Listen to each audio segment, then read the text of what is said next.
SoulCalibur 6.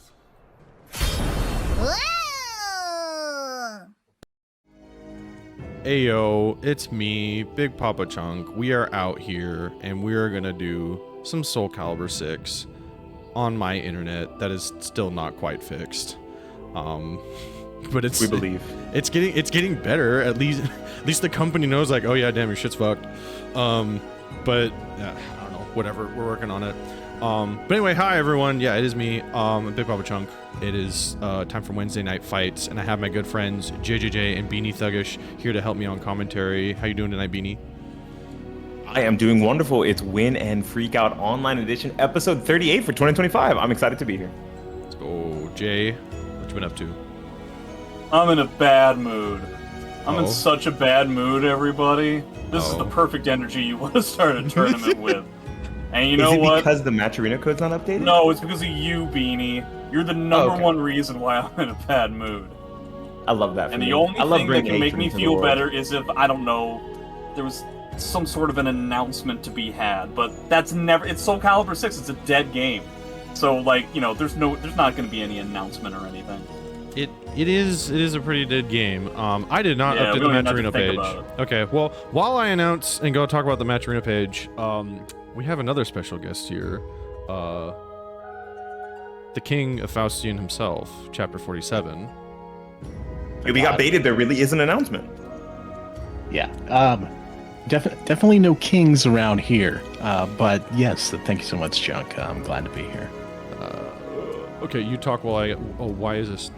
Oh my fuck. I don't even know what he's going to talk about. There can't be any announcements for such a dead game, so it just seems like a waste of time to me. But, I mean, go ahead, Chapter, I guess.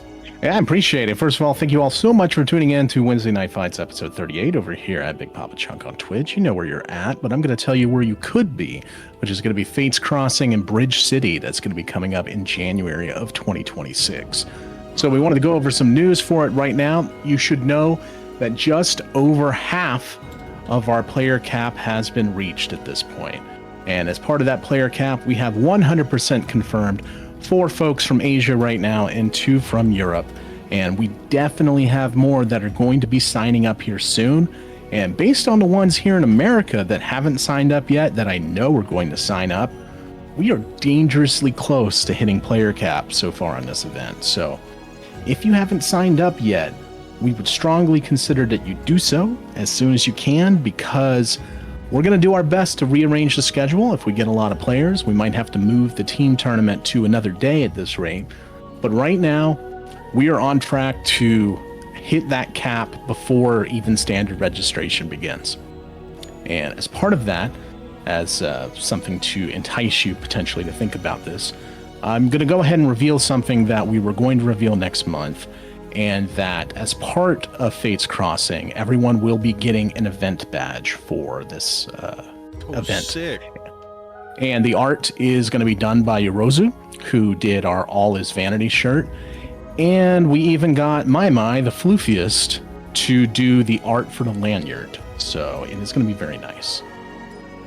You can get your customized one for free when you sign up for the early bird pricing. So you will get your badge with whatever name or whatever you want on it for free as part of your sign up. During standard and late, it will be $10 in order to customize it. Otherwise, you will get the standard Fates Crossing one. Then, we got a couple more things too. Chunk can bring it up here.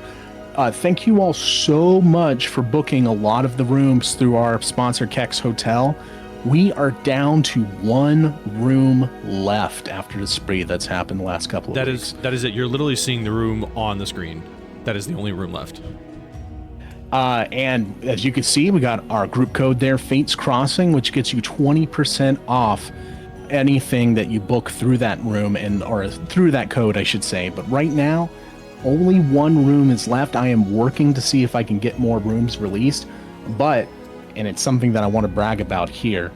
Every single deluxe king in that hotel has now been booked, and it is for people that are attending Fates Crossing, and that is awesome. Thank you all so much for doing that. Let's go. I got one other thing though to talk about. You may, if you go over to the Start GG, notice that we have a new sponsor on there. If you scroll down towards the bottom, and that sponsor is Tampa Never Sleeps. Bruh. Woo! After talking with Tong, we are going to be hosting a Road to Bridge City Parsec tournament over at Tampa Never Sleeps. And I wanted to announce that here today. We will have a graphic later, but it will be Sunday, November 9th at 6 p.m. Eastern, 3 p.m. Pacific. It is going to be the return of SoulCalibur to Tampa Never Sleeps. And as part of that event, I am hoping, don't hold me to it right now, but I'm hoping that we will also be revealing a video that goes through the creation of the first place trophy for Fates Crossing. Shit. Okay. I will say, I told Incendiate a while back because he said his trophy case was getting too loaded. I said that I was going to have the biggest trophy then so that it would be obnoxious for him to do. I will tell you this, my original design for the trophy, I had to not do it because it would not fit in oversized luggage to go back home if someone won it from overseas. So this is the second version of this trophy. Good. Oh, just in case an overseas player won. Yeah, okay. Yeah, well, we'll see what happens. I mean, that's not gonna happen though. Like, that's not even a question. So, sure. I mean, I guess if Woes comes out, otherwise, good fucking luck. I mean, okay. Well, if if Woes comes out, everyone's gonna have a fucking problem. Yeah, I mean, I would love it. I cannot wait to see how y'all perform. But as it is right now, Woes so that he can do really well at the tournament, but then also secretly bring out Thermidor to be just the silver bullet. Yeah, I think. Well, some of the silver bullets that we have right now that have signed up, and I will go ahead and let you know they are paid and locked in. We do have Ruber Beefman coming. Yes. And Master CJ has also signed up. Yes. So both of them are pretty awesome. I can't wait to see them. I would love to see Woes versus Silas. I'll tell you what, that would be really, really cool. I remember Woes reaching out to Silas originally to get Raphael Tech, and then they had a fan off between each other at that point, and then that would be great. I would love to see that.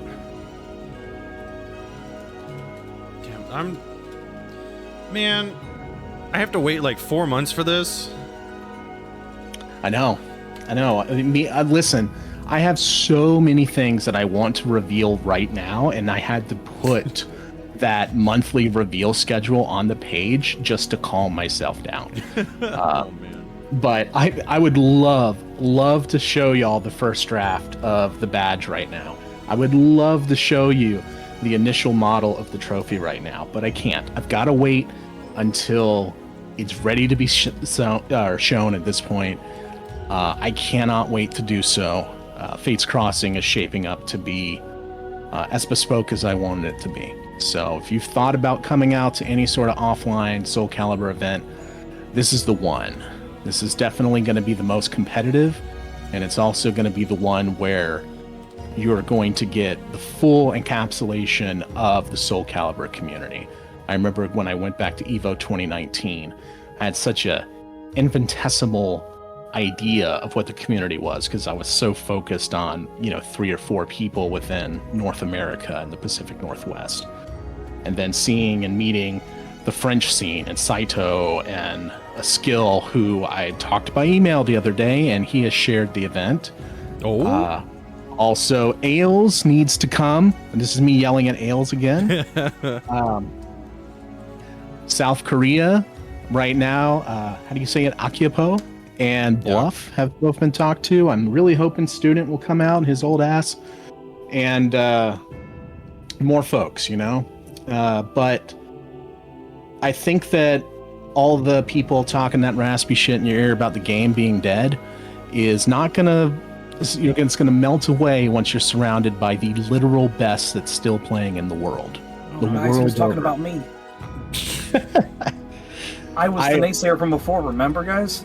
Oh, it feels so long That was a good ago. callback. Very Right? good callback. Yeah. Well, I'd be awesome.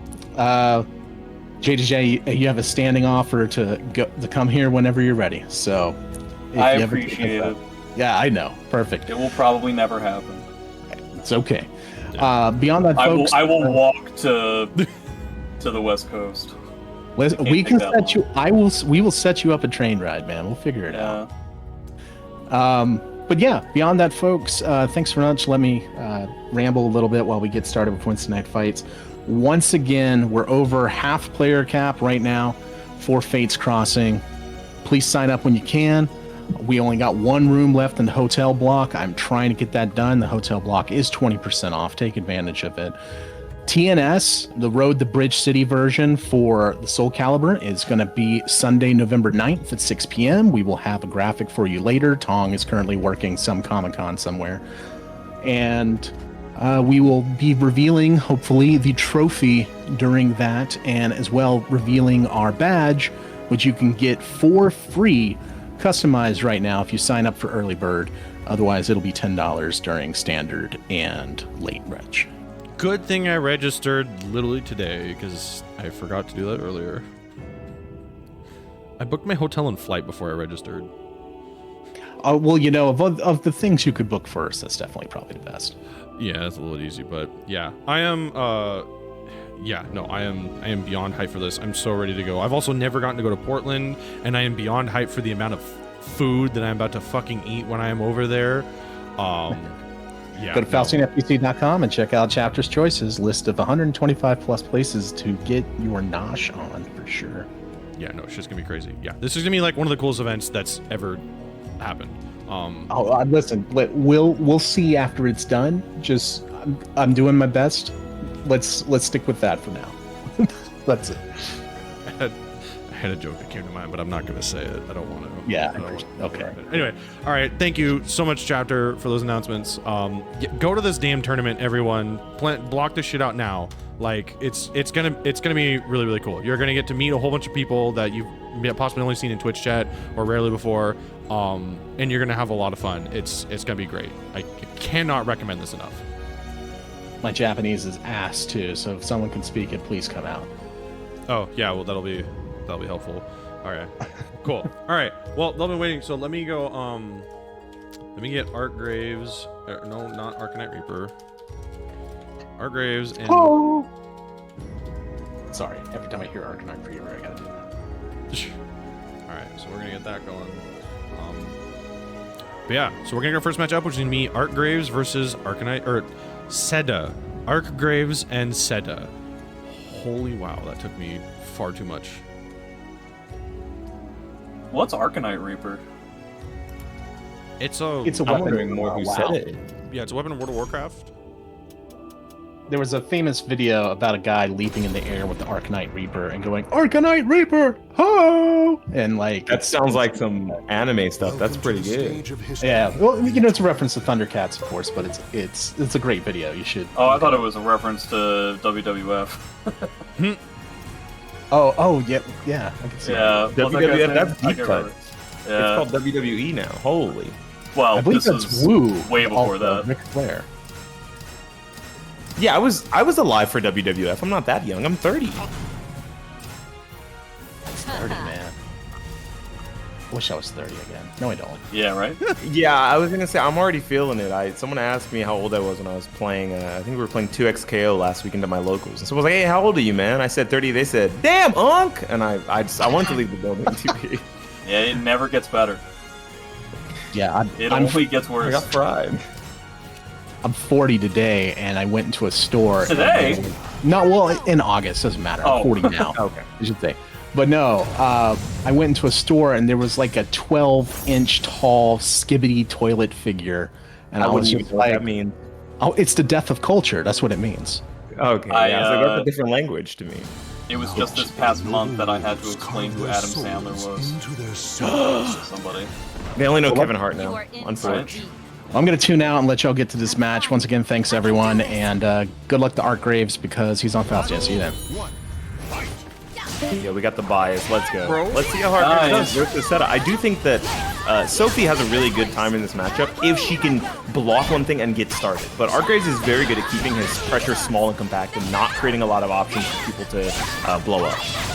What I remember the last time I saw SEDA playing was a lot of aggressive 2-2-B. A lot of aggressive stuff that potentially trying to utilize tech crouches could be good against a character like Taki to try and deal with a lot of these highs. So in that case, if that were to be the case, then I think it's appropriate for Arcgraves to go for more strings that involve more mids. BBBB to finish off that first round I think makes a lot of sense. Is a perfect example, yeah. Fun, I also think that for BA there is really good. It's very strong versus an approaching Sophitia because it puts them into an immediate mix-up afterwards that when you guess wrong, it is hell either way. Just like that, yeah. It really seems like SEDA's having a tough time figuring out when to press. Please believe me, that is a very common problem against this character. Yeah, if you're just gonna be wrong about everything, everywhere, all at once, then it's gonna be really tough. Yeah, SEDA today. He's just trying to find some opportunity. Well, the problem is, I think that SEDA he's finding the same gaps and using the same options each time. He's trying to sidestep away and try to use like an 8-way run move. He was doing a little bit of 6B auto GI stuff, which honestly wasn't like the worst idea in the world. Like it would be fine if he revisited that option once in a while. But at the moment, he just seems to be trying to sidestep his way out of these situations, which is super not appropriate against Taki. I think if you can get the sidestep out versus Taki, you have to do something smaller, right? Because she's always moving around. You want to go for something like the cancel into just a 5K. You want to go for a 2A after, even something as small as that. But he's been going for like bigger options, attempting to like haul out something slow and super punishable, which not really a Taki special. Yeah, well, he's certainly doing a lot better this time around. Seems to be getting a little bit better, which is really kind of on Arcgraves, that it's kind of like a pre-adaptation to something where I feel like if Arcgraves had just continued to do what he was doing in the first game, and then now we're revisiting it. Now we're going back to what we did before, and I think that's the best way to go about it. Ooh, that's a good punish. Getting it, but at least able to get this knockdown here. That is a really good situation for him. Taking a round, that's the first one we've seen on the board so far for SEDA. Yeah, I feel like if Arcgraves just goes back to what he was doing in the first game, then he'll be relatively fine. We'll see if he decides to change it back to what he was doing before. But now he's just doing a lot of like 3B business, which against a mono sidestepper is going to be real tough to enact that type of thing. Wow, okay. Ooh, getting too aggressive versus Taki. Oh no, not blocking on these wake-ups where you really have no option but to block. Wow, that all combo, that's good. Yeah, I think it was just because of the wall there, really just kind of stuck in that situation. I don't think you could UKIM either way that way. Both of them spinning the soul charge here. This is more impactful for SEDA because at least they're up around here, right? If you had lost the round, at least you stole the bar from your opponent to be at 30 in rounds, but stealing the bar and winning, very good stuff for SEDA.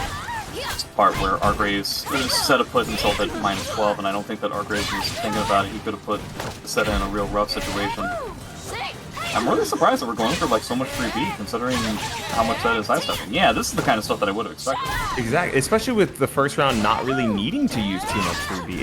It was mostly like mid and horizontal salad. It was just horizontal salad. And like right there, for some reason he decided to add meats in. He wanted to add in the meaty 3B, but it doesn't seem to be working. Yeah, it kind of goes all the way back to Arcgraves' ability to do crowd control and corral his opponent into unsavory situations. Talked about salad and then meat, and you said unsavory. Was that a play on words? Was that on purpose? I mean, was that on purpose? No, I'm not particularly bright. Oh, wow. Well, I mean, I didn't say it. That was a really good stab into the 6-6B for Oki, but unfortunately sidestepping out. Looks like Arcgraves going to get this wall here. Big damage. And I think this leads to a reset as well, doesn't it? I mean, the fact that he's toning down the amount of time that he gets to do his soul charge as well is a pretty big deal. It's kind of a shame he felt like he had to spend bar here. But he should almost undoubtedly get this round eventually. He needs to make sure that SEDA doesn't build a bunch of bar though. There we go. Kind of surprised that he felt like he needed to spend the soul charge. I think it was just due to the wonky wall position and he didn't want to lose his positioning, which is... Yeah, I wouldn't have wanted to lose the wall there. I could see like soul charging just to keep him from being able to roll away from the wall. Holding on to it and not catching sidestep, that's true. And the best part about being in that position is same here, right? You force a bar out of your opponent and you're both on around one soul charge. Instead of potentially you having two and them having one to play with, you just only deal with, oh god. A resist impact at -12, and he did an I-10 to try and deal with it. I love He Parsec. needs to get something out of this wake up. He needs at least like 2.5 more guesses. There's the half. Oh man, is he gonna? Oh, that was a really nice anti-air. Wow. And then calling it Catching out the with step. the jump B. You know what really sucks? seal SEDA is has been complete. doing wake up sidestep so much, and the one time it would have worked would have been at the very end. He could have just done a wake up 2-2B, which is what I would have expected, and it would have worked. Yeah, I guess getting corralled that entire first game kind of Yeah. doesn't feel good. So that's like the conditioning of knowing, oh crap, I've died in situations like this, trying to sidestep multiple times already. Should I risk my life on it for the last one?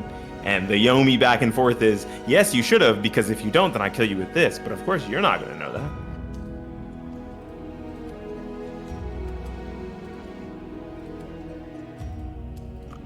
That was a really fast-paced match at the second game. The first game felt like slow and methodical, even though it was still 3-0. That game being 3-2 was still faster, or it felt significantly faster. They were pressing more buttons, trying to out-attrition each other, but keeping enough advantage into the wall that when one of them got a big hit, it was huge.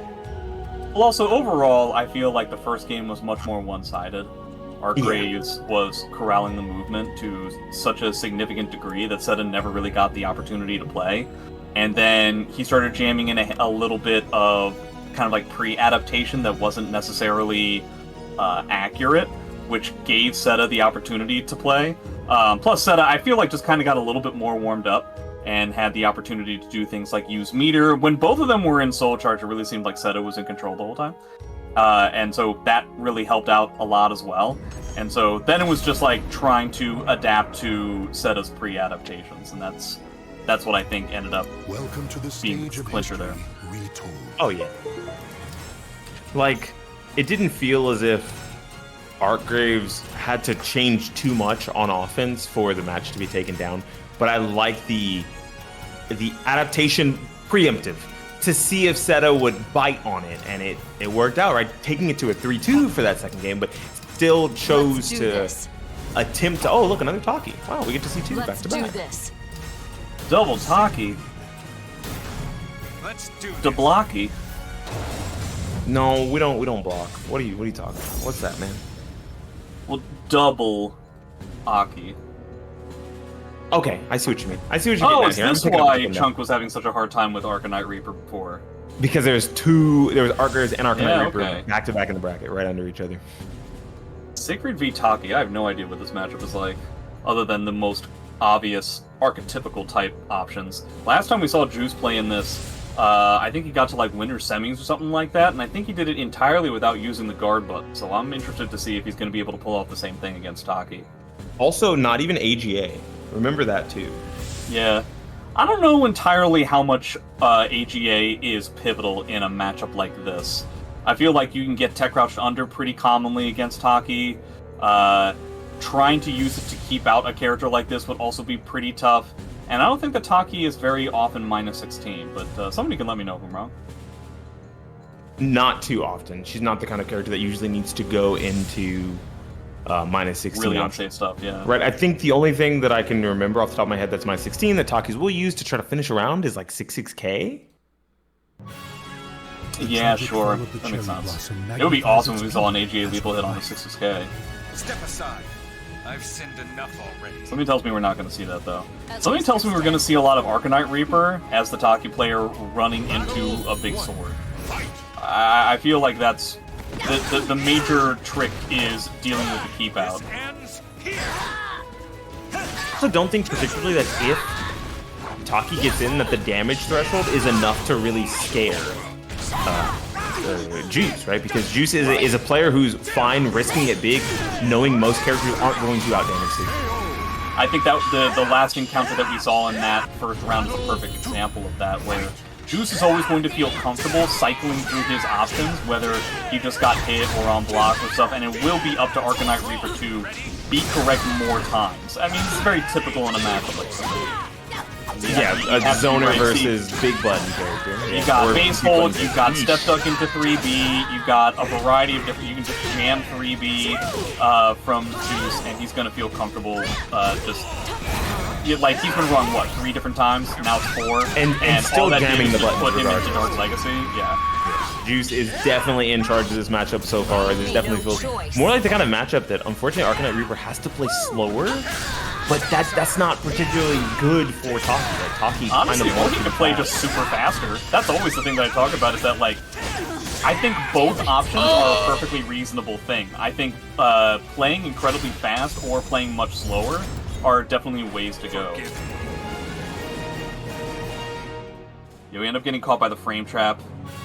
It doesn't seem like ArcaniteReaper is entirely familiar with what Siegfried can do, because we potentially see a lot more things like GIs and stuff. You don't necessarily have to challenge his buttons as well. Whoa, watching Juice actually take a punish, that was great by them. They actually chose to use 5k to punish a backstone Taki. Well, going for 1A when he's already at the... when Siegfried's at a small frame disadvantage, I don't know so much. Juice practicing his AGAs, which he'll never actually use. Yeah, this is kind of the thing that I was worried about. That is not the combo, though, so I guess you don't have to worry about it, Juice. You can just do AGA all you want. You don't have to... Even still, like, the amount of damage that Taki's going to get off of that compared to a lethal hit from Siegfried, it's a world of damage difference. There's yeah, no way that was more of an like AGA of just like a keep out kind of thing. It would just be like a normal hit AGA, in which case I do think that the lethal hit Taki would get out of like the summer, like the V plus KK would out damage it at the very least. I like that idea if ArcaniteReaper was aware of what the combo was. Okay. Very good stuff from ArcaniteReaper here. Spinning the bar meter, not the best thing to spin a bar meter on, but at least you get the knockdown here. You have 2 bars. Take away I some think of it's that. okay to spend it. Yeah, take away some of that speed too, right? Like, Juice has been playing so fast for being a really long-range character, and you've got to be able to take some of that tempo back.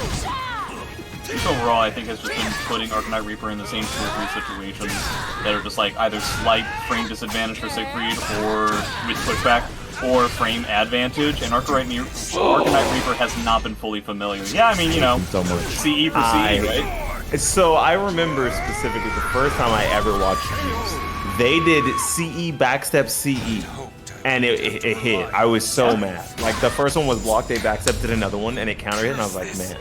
Shades of Rip City Outlaw, which was actually shades of Pyro Zanfir from the beginning of FC6. This is what happens when you have save CEs on block. Smile. How many save CEs were there in SoulCalibur 5? Do you remember off the top of your head?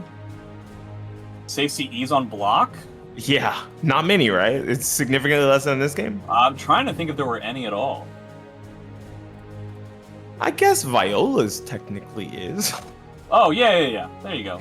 Other than her, like, I can't think of another. That's why I was it's like, also not necessarily the same thing, because it's a save CE coupled with it being a 1-button CE.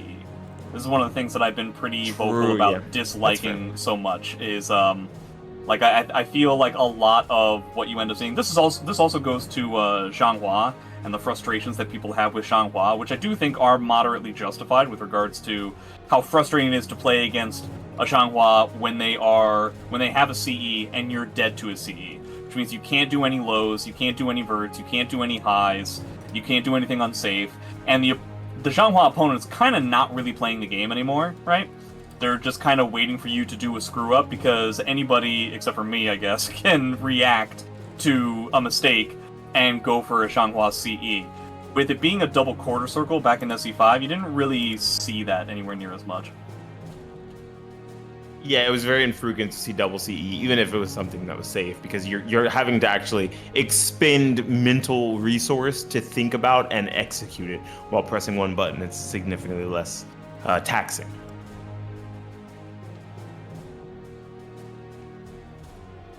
Do you guys hear my cat? I'm so sorry. She's going off. No, she needs to be louder. She is going off by the front door. Yeah, I don't know, Beanie. The internet typically hates cats, so I think you should probably quiet her down. All right, let me go quiet her forever. I'm just Duh. Please don't. No, I would never. that was such a bad idea that Chunk turned into a vampire. I love my cats. They're both old now. 7 and 9. Oh, that's not that old. I believe that is officially not Welcome old for to a the pet. stage of history. 9? I feel like 9's kind of old. No, I believe the idea is... It's like middle-aged for us. You know what I'm saying? Yeah, once you hit 10, you are officially an old pet.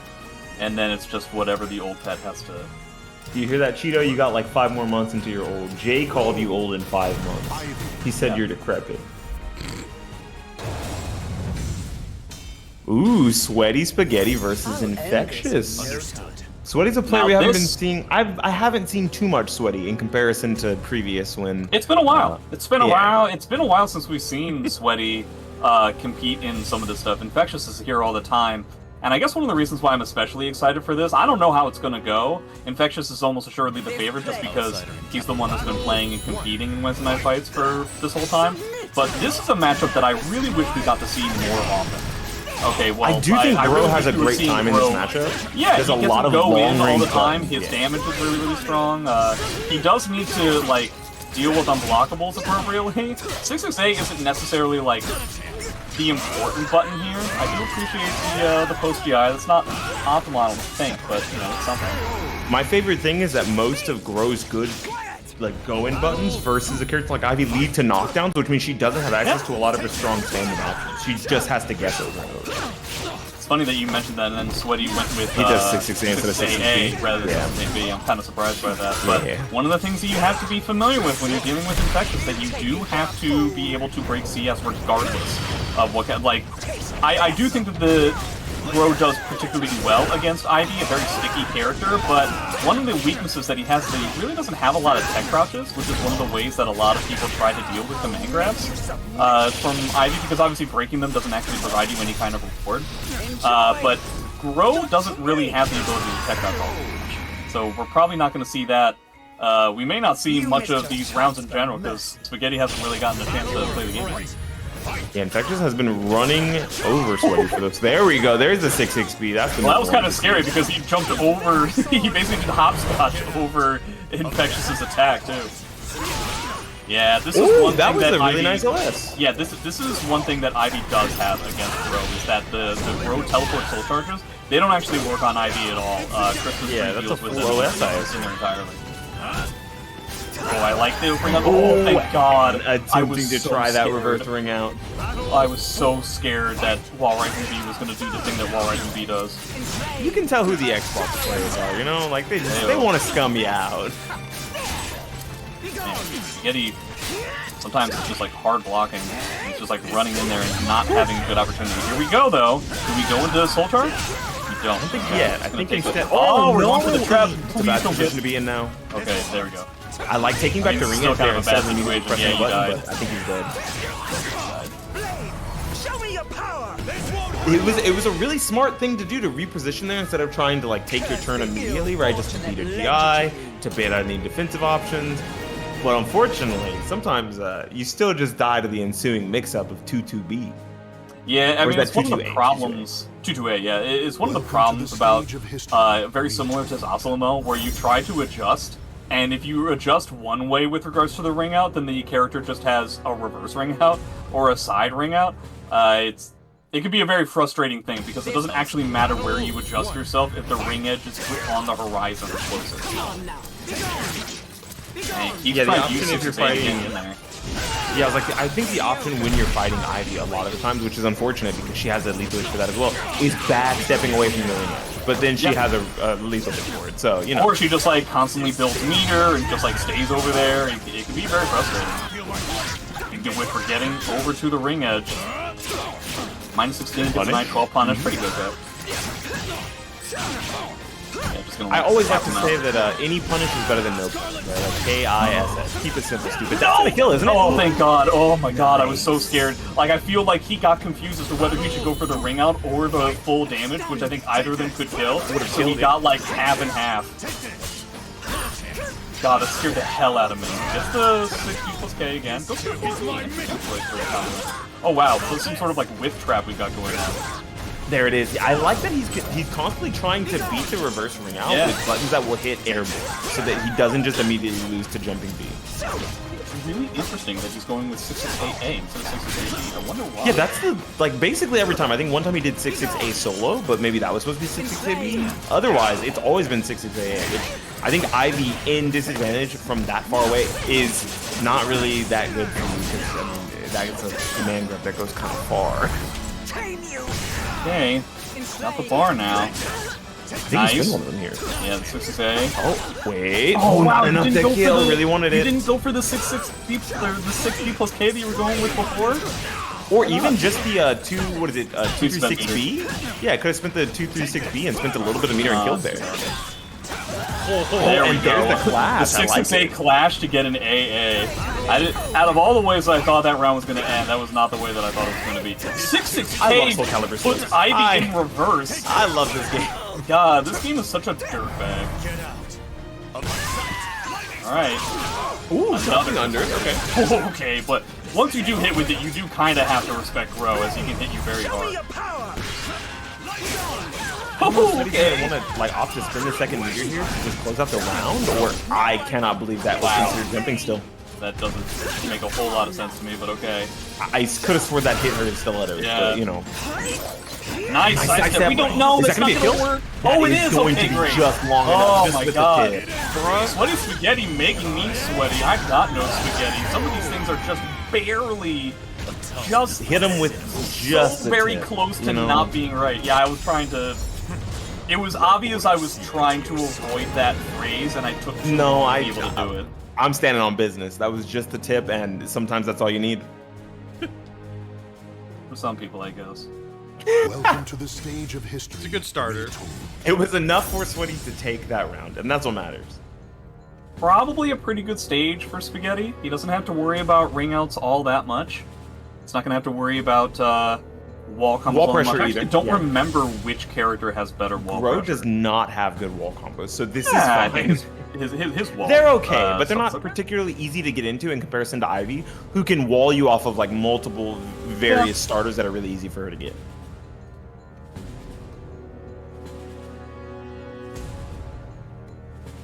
Yeah, okay. Spaghetti is finding holes, kind of Swiss cheese hole gaps that he can try to take advantage of, and he's just barely getting them. I think that is one of Infectious's biggest weaknesses, is that the gaps that he leaves exposed to try to catch people pressing, right? But if you press at the right time during those gaps, you call him out on like counter hit because he's doing it on purpose. Yeah, especially the 6-6As from Grøh catching 6-6Ks when I've used Soul Charge. It's kind of funny, if Infectious had just gone with what he was doing in the first game and just doing a lot of 6-6A, then he wouldn't necessarily have to worry about it as much. Now he already has the bar as well. Yeah, reverse ledge too strong for that meter game. I don't know if you spend it this first round though. Even if you could if you want. If you can build it in a round, you can certainly spend it in a round. Yet another 6-6B or 6B plus K. Oh, tried to go for the 4B. That would have been cool. I mean, sometimes I forget how small Ivy's Soul Charge burst is. Thank goodness. Yeah. Nice block on the 6-6B. We're eating a lot of chip damage, but we are like one more 6-6AB away. The 6-6K tracks. That was crazy. Unfortunate, you know, and I think if he had went for 6-6BB there, he actually had it. Yeah, possibly. Yeah, this can sometimes happen. Getting with slightly out of range. Ivy rollback. And catching 6-6A again, catching 6-6A again. Trying to do run-up GI, that seems awfully desperate to me. I don't know so much. Trying to break the guard here, I like that. Yeah. Trying to just close out the round with it. I would personally hold this for next round, but if you know that you can kill your opponent, may as well knock it out now. Right? And this is only round 2, already has a guard break, so there could potentially be another one freely. Boy, we're seeing a lot of weird stuff going on right now, and it's difficult to tell what's supposed to be happening. My favorite.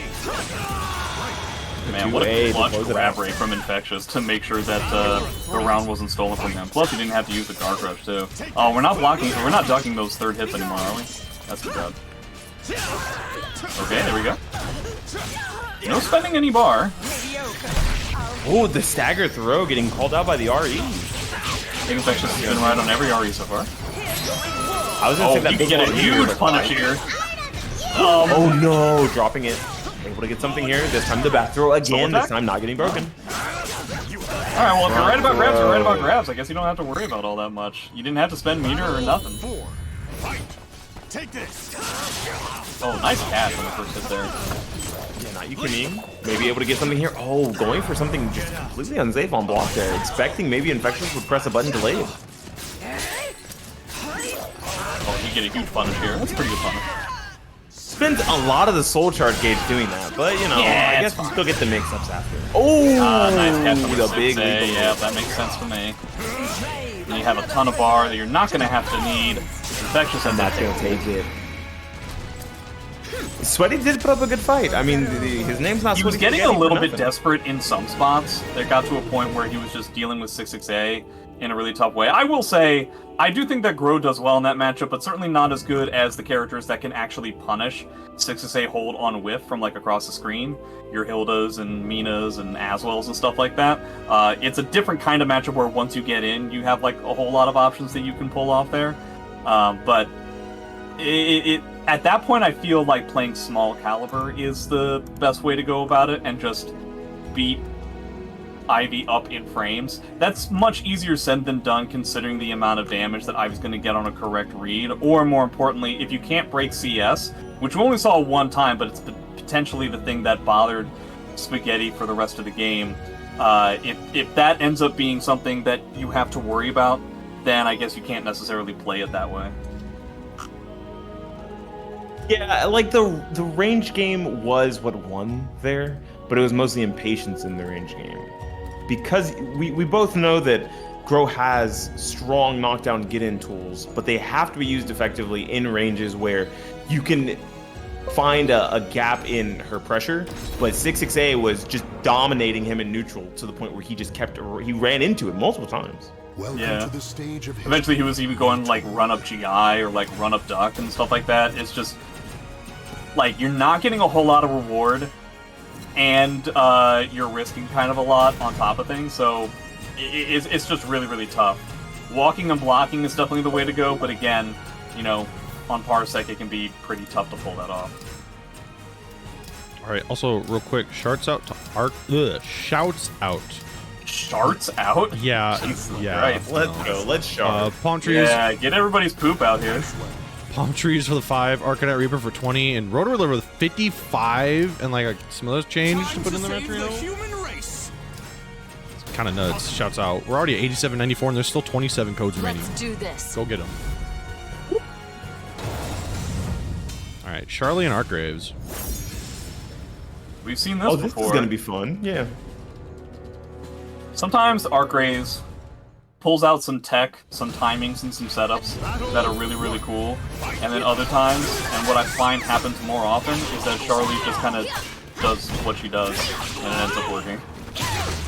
Okay. It's in the name, Charlie Toxic. We get like a wall hit here? I don't actually know how this combo works. Okay, there we go.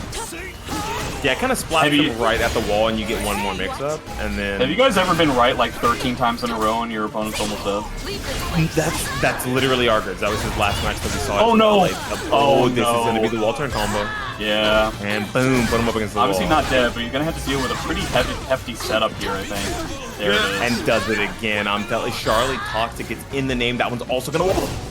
Literally doesn't wall. Nothing, Graves! Come on! He had the whole whiff and everything! Oh, that's so frustrating to see. Yeah, I love to smell a whiff and do nothing about it. Yeah. My favorite. I mean, it can be tough in a game like this. You never know what kind of lingering hitboxes you're going to have to worry about.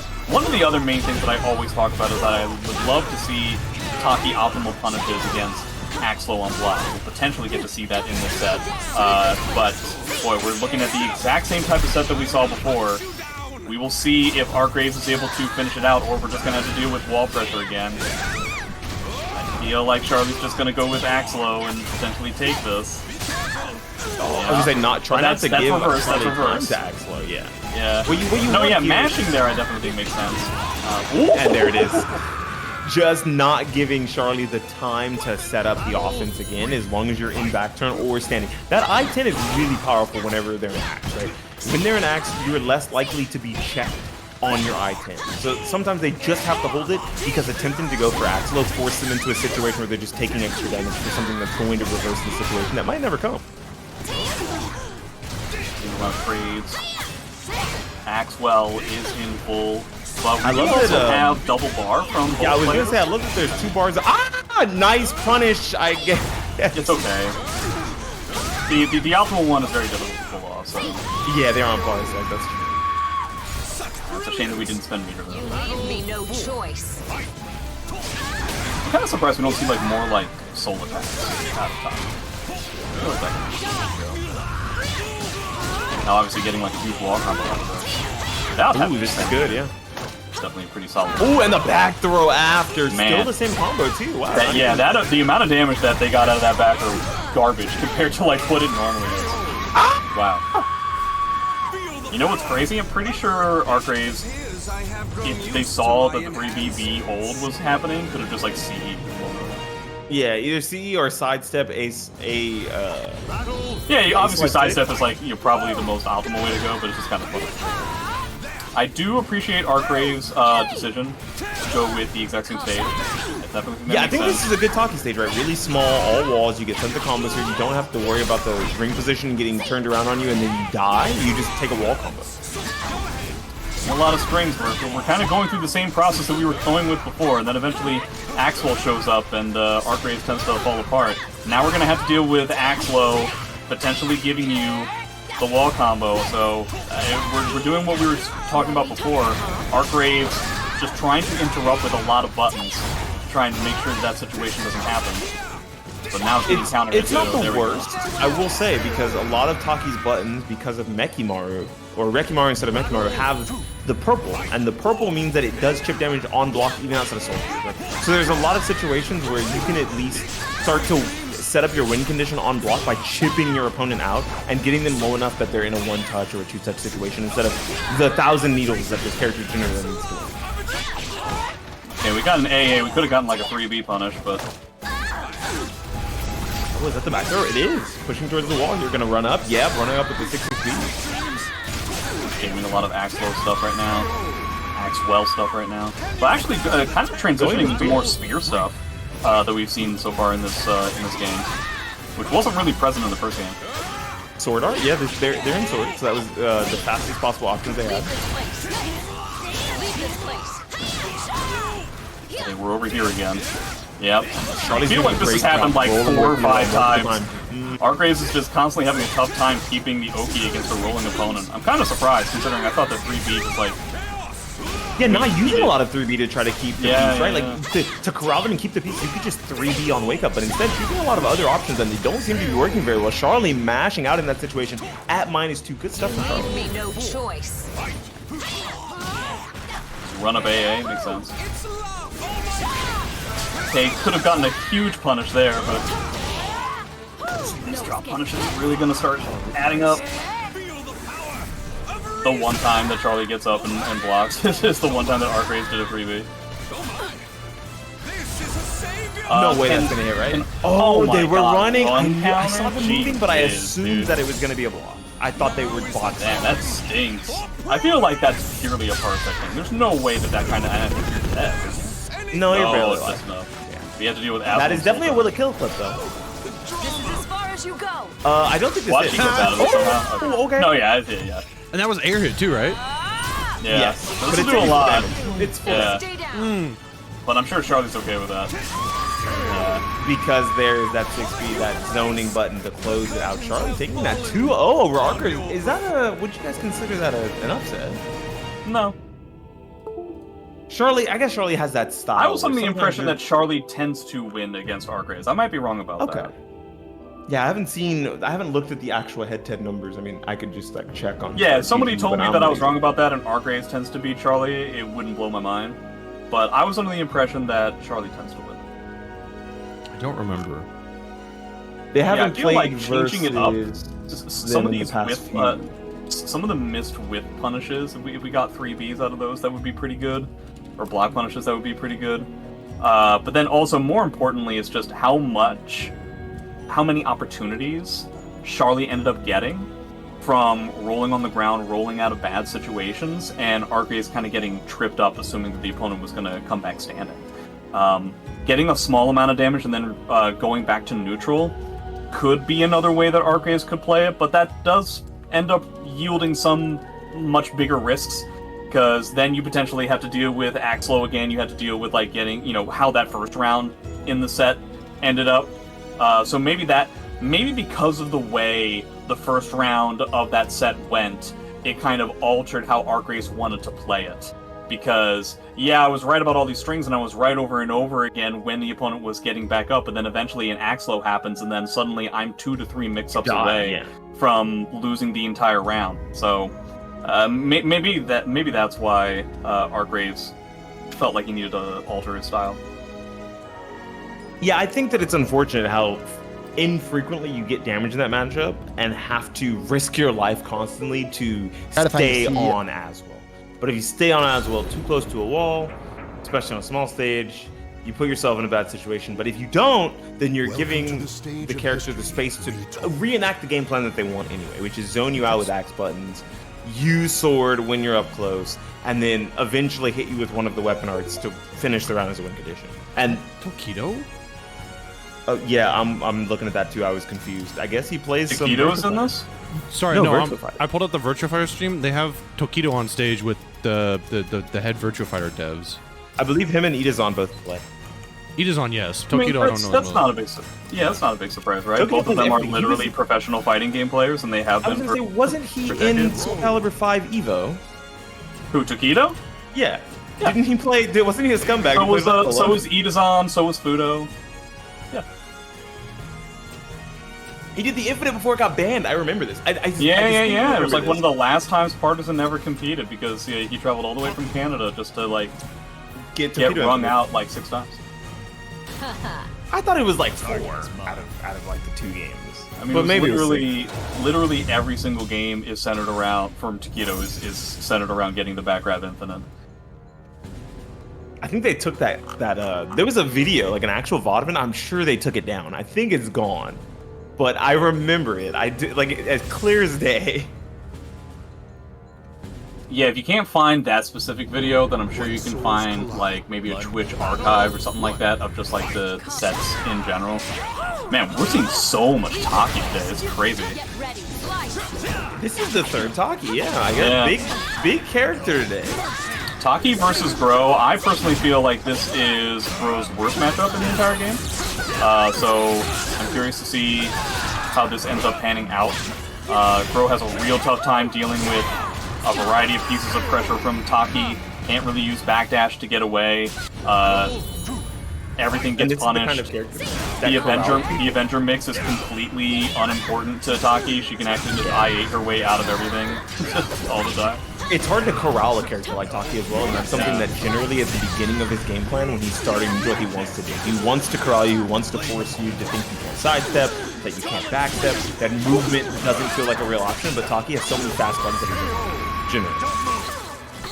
ViolinPhantom just trying to like crash through to try and deal, we potentially, all the stuff that I talked about before, it's necessary to have some level of matchup knowledge in order for Taki to implement that type of thing. And so I do agree with the idea of, like, you can just go with assuming the opponent doesn't know it until they show it to you. I think that's a good idea. Almost always you should force your opponent onto the option of showing you that they understand what's going on the screen. Especially in 3D fighters. I think that these games are so knowledge-based in comparison to others that if your opponent doesn't know what's happening on the screen, you can just run them over. Toothcake, even if they don't necessarily know, just the intuitive, instinctual way of playing Taki is giving them the idea that it might be a good idea just to press AA. Oh, yeah. Like, every character, little tippy toes are still in. I believe every character has the ability to ring out in that time. Wow, we're just jamming soul attack. Yeah, that does bait out the meter from Toothcake as well, but not even with the soul attack. Having to just use the raw soul charge, it doesn't feel nearly as good. Staying on the ground, wanting to mitigate as much of that first raw soul charge as possible, but checking out with that 6 AA. Scary stuff. When you have to deal with the second one, you don't really have a lot of opportunities. Instead, doesn't even deal with it. Instead, taking a side throw and losing the round off of it. You know, I will say, it felt as if that first round that was won where there was a lot of wall pressure, and the round before that where it was a ring out that won really gave ViolinPhantom a huge advantage in that match. Yeah. You always have to be worried when when that stage goes red. Virtually every character has the ability to ring out in some way, off of just like a single wall bounce. It's one of the scariest parts of that stage. We're potentially going to see more ring outs on a stage like this. We'll see.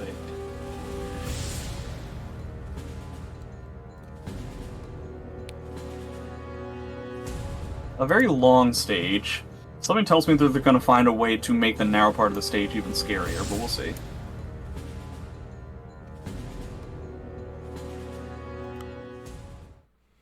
a lot of sidestepping is going to be required to get out of some of the situations that will just straight get you killed for both characters here, but mostly Taki. I can see a lot of GI traps from either one, from either player really. I meant like for like forward ring outs, not necessarily that way, but you know, either way fine. Wow, we are sidestepping right now. That is the thing we're doing. Does not want to make that wall a threat at all. Instead, wants to hinge on the side of the ship and the beginning of the port. Yeah, it looks like the sidesteps are getting caught a lot now. Mix. Oh, I like that. The immediate GI, but the sidestep out. Alright. Yeah, 2K honestly had like a pretty solid job in the first round. Don't have to change all that much. It was just like a good read from ViolinPhantom that clinched the round along with that ring that we were talking about. So, playing it the exact same way I think is a totally fine thing to do.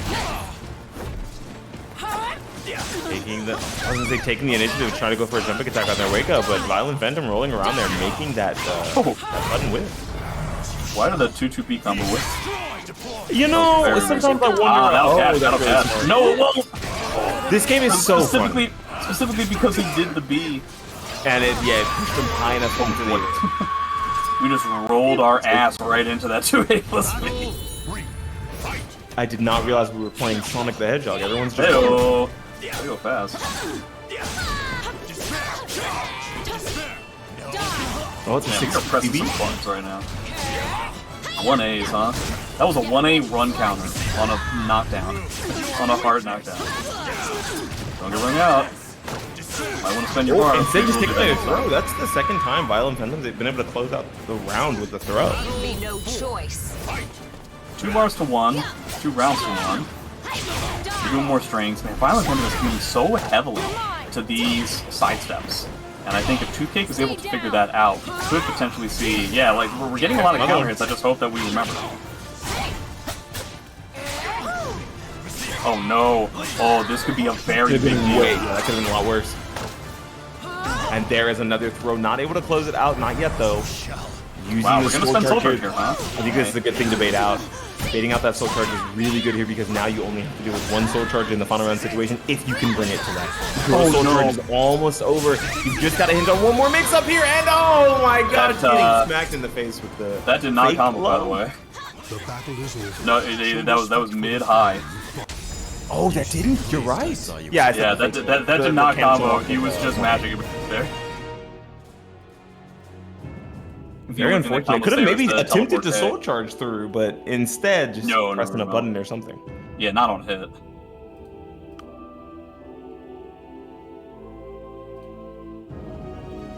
This character unfamiliarity, it would seem. Does that put 2 Takis in winners, 1 in losers? No, that puts 2 in losers, 1 in winners. Or all 3 now, actually, because Artgraves lost to Charlie. Yeah, there Infectious is going to be a lot of Taki in losers. Yeah, Infectious Charlie on 1 winner semis, ViolinPhantom and Lucian in the other winner semis. Yeah, and we're still waiting. Juice took it over Hawkblade, so they're waiting in round 3 of losers.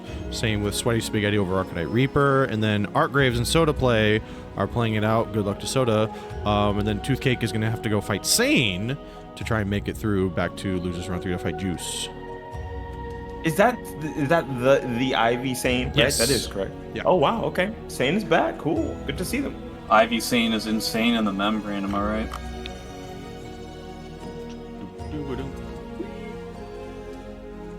I'm old enough to remember that song. I wasn't paying attention enough to catch the reference at first. My bad. Yeah, it's okay. Nobody really pays attention to me anyway.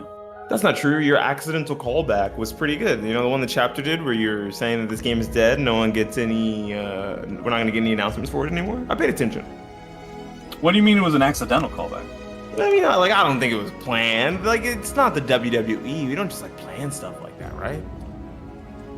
I think you underestimate just how much of a writer session Chapter and I had before we did the comment. In case you guys didn't know, Chapter and I prepared that little bit for about 3 or 4 hours before we started streaming. That's the reason why we were so delayed. So apologies to the competitors, but we have to make sure that the production value is pretty high up there. Just like it will be for Tampa Never Sleeps, huh? Yeah. That was a good one too. See, we pay attention to you, Jay. It's coming up in November. Early November. Also, there's no date on this, but the Soul Charge FGC guys are bringing back Soul Arena Wednesdays at 7 p.m. CDT. They're running is that their SoulCalibur 3? I forget what, but they didn't put a date on it, so I don't know when that is. I just know it's gonna be on a Wednesday. But yeah, the Soul Charge FGC guys are cool. They run all the older calibers, except 5, because there's still no reliable way to emulate 5. But yeah, SoulCalibur 2, 3, and 4. They still run tournaments for them. Wait, you're telling me we don't have like a working ROM of SoulCalibur 5? So the problem is not the ROM. The problem is PlayStation 3 is fucked up. Why don't we use Xbox? Zinnia works, isn't it? Isn't Zinnia a good emulator? I think maybe, but I'm not entirely sure. Like, it's... I don't know. I don't remember the exact... It may just be legacy because just SoulCalibur 5 tournaments are always on PlayStation. Or something. Or maybe there's something wrong with the Xbox version. I don't know if, Jay, if you know, but... I don't know anything. Yeah. Yeah, I was gonna say, I could have swore I went to some tournaments where it would be Xbox, some tournaments where it would be PlayStation. Yeah. I blame Street Fighter 4 for that, to be fair. But yeah, because it was better on Xbox, so a lot of times side events for tournaments, if the main event was Street Fighter 4, which most of them were, they would just use Xbox. But then if it was specifically a SoulCalibur tournament, instead they would use PS3. Pain in the ass. Yeah, I remember Curry told me that's one of the reasons I like the Hori, the first fighting, the Hori fight pad. That controller was so good because you could use PlayStation and Xbox with it. So Yeah, it was I just remember so that. good to have. Because you could just show up to any tournament and it's like, well, yeah, I can just play whatever. I don't give a damn. I believe Brooks was already making adapters back then too. That would have been around the time they had just started making adapters. Possibly, yes. For SC5, I used an Xbox formatted controller for the PlayStation for tournaments that I got from Toys R Us. Meh. That's pretty good. How much did you get it for? But like 10 or 15 bucks. That's pretty good. Value. Yeah. There's a grand total of one other competitive player that I ever saw use that controller in tournaments. Does anybody want to guess who it was? Woes. It was not Woes. Woes would never deign Welcome to the stage to of muddy history. his fingers with such a crude, blunt object as his Like, this means thing is of actually a playing weapon. tournaments. This is barely a controller. I could kill Yeah. someone with this thing. I don't remember all. Jimbo? It was in fact Jimbo. Yeah. Dang, good guess. Wow. I guess he seems like a man of value. He was like a $15 controller. Sign me up. Yeah, these things broke so easily. But frankly speaking, I found them to be like the best thing that you could use in that context. Oh, I used a Hori stick, and I don't remember it lasting very long, but the Brooks adapter was great, so I would just buy another Hori stick when the stick broke. Yeah, I wasn't much for. I'm still not much for sticks. I moved on to all button. I'm slowly getting with the times. I have all button, and I use it for most games, but some Welcome to old the legacy stage of games, like if I history. play like a King of Fighters, or I play an old 3D fighter that I played on stick, my hands can't do the execution yet. Like Virtua Fighter, I use stick. I can't use all button. Time to save the human race. No time. This is going to be a fun match because both of them play like the worst people in the world, like the dregs of society. Azwel does have a lot of counterplay to do with like things like 6-6-8 hold on. We're probably not going to see that, especially on this stage. And I'm sure they've played against each other kind of a lot, so it's really going to be about which person can wacky tobacco their way. What a marvelous invitation. I'm sorry to laugh, but just the triple chaos of the Yeah, I mean, Azwel didn't have a weapon at that weapon time, yet, so I you just I kinda feel have to like hold that. that makes a lot of sense. I believe that was a counter hit. That Yes. whip. Oh, sidestepping out, but just blocking. I do like the patience there instead of trying to go for something like hard committal and dying. Getting a GI whip on a Charlie already in the yellow. It's kind of crazy to think about. Oh, I'm surprised Infectious Oh, is wow. in the yellow after whipping that GI. Ooh, taking the back throw as well, and that's going to be the end of the round. Charlie up a round of meter as well. Probably because of that landed soul charge. I mean, that landed reverse ledge. Puts a lot of meter. Back turn B plus K, and Okay, there we go. He got the sidestep last time, and I don't think Infectious was prepared for it to be so successful in the 6-6B, and this time we would. And that's going to be a 2-2 illegal. Hitting it again. Yeah. Huge wall combo out of that as well. Are we going to get like a command grab here? Yeah. Nice duck. I like Very the crouch. Good. Yeah. I mean, it's a hard guess, right? Like, it's either that or it's a 3B weasel hit, so it's a pretty rough situation that you just have to hard guess your way out of. Yeah, and I believe nice duck. Oh, no. Both of them killed. It's a shame that Infectious ducked appropriately and got nothing out of it. Yeah, now we can just spend meter however we want at that point, right? Okay, RE goes into a ground bounce. Yeah, I like the knockdown there. Oh, trying to backstep, only getting hit by the second hit. That's, I mean, the first hit, that's probably the best case scenario there. Other than blocking it, yeah.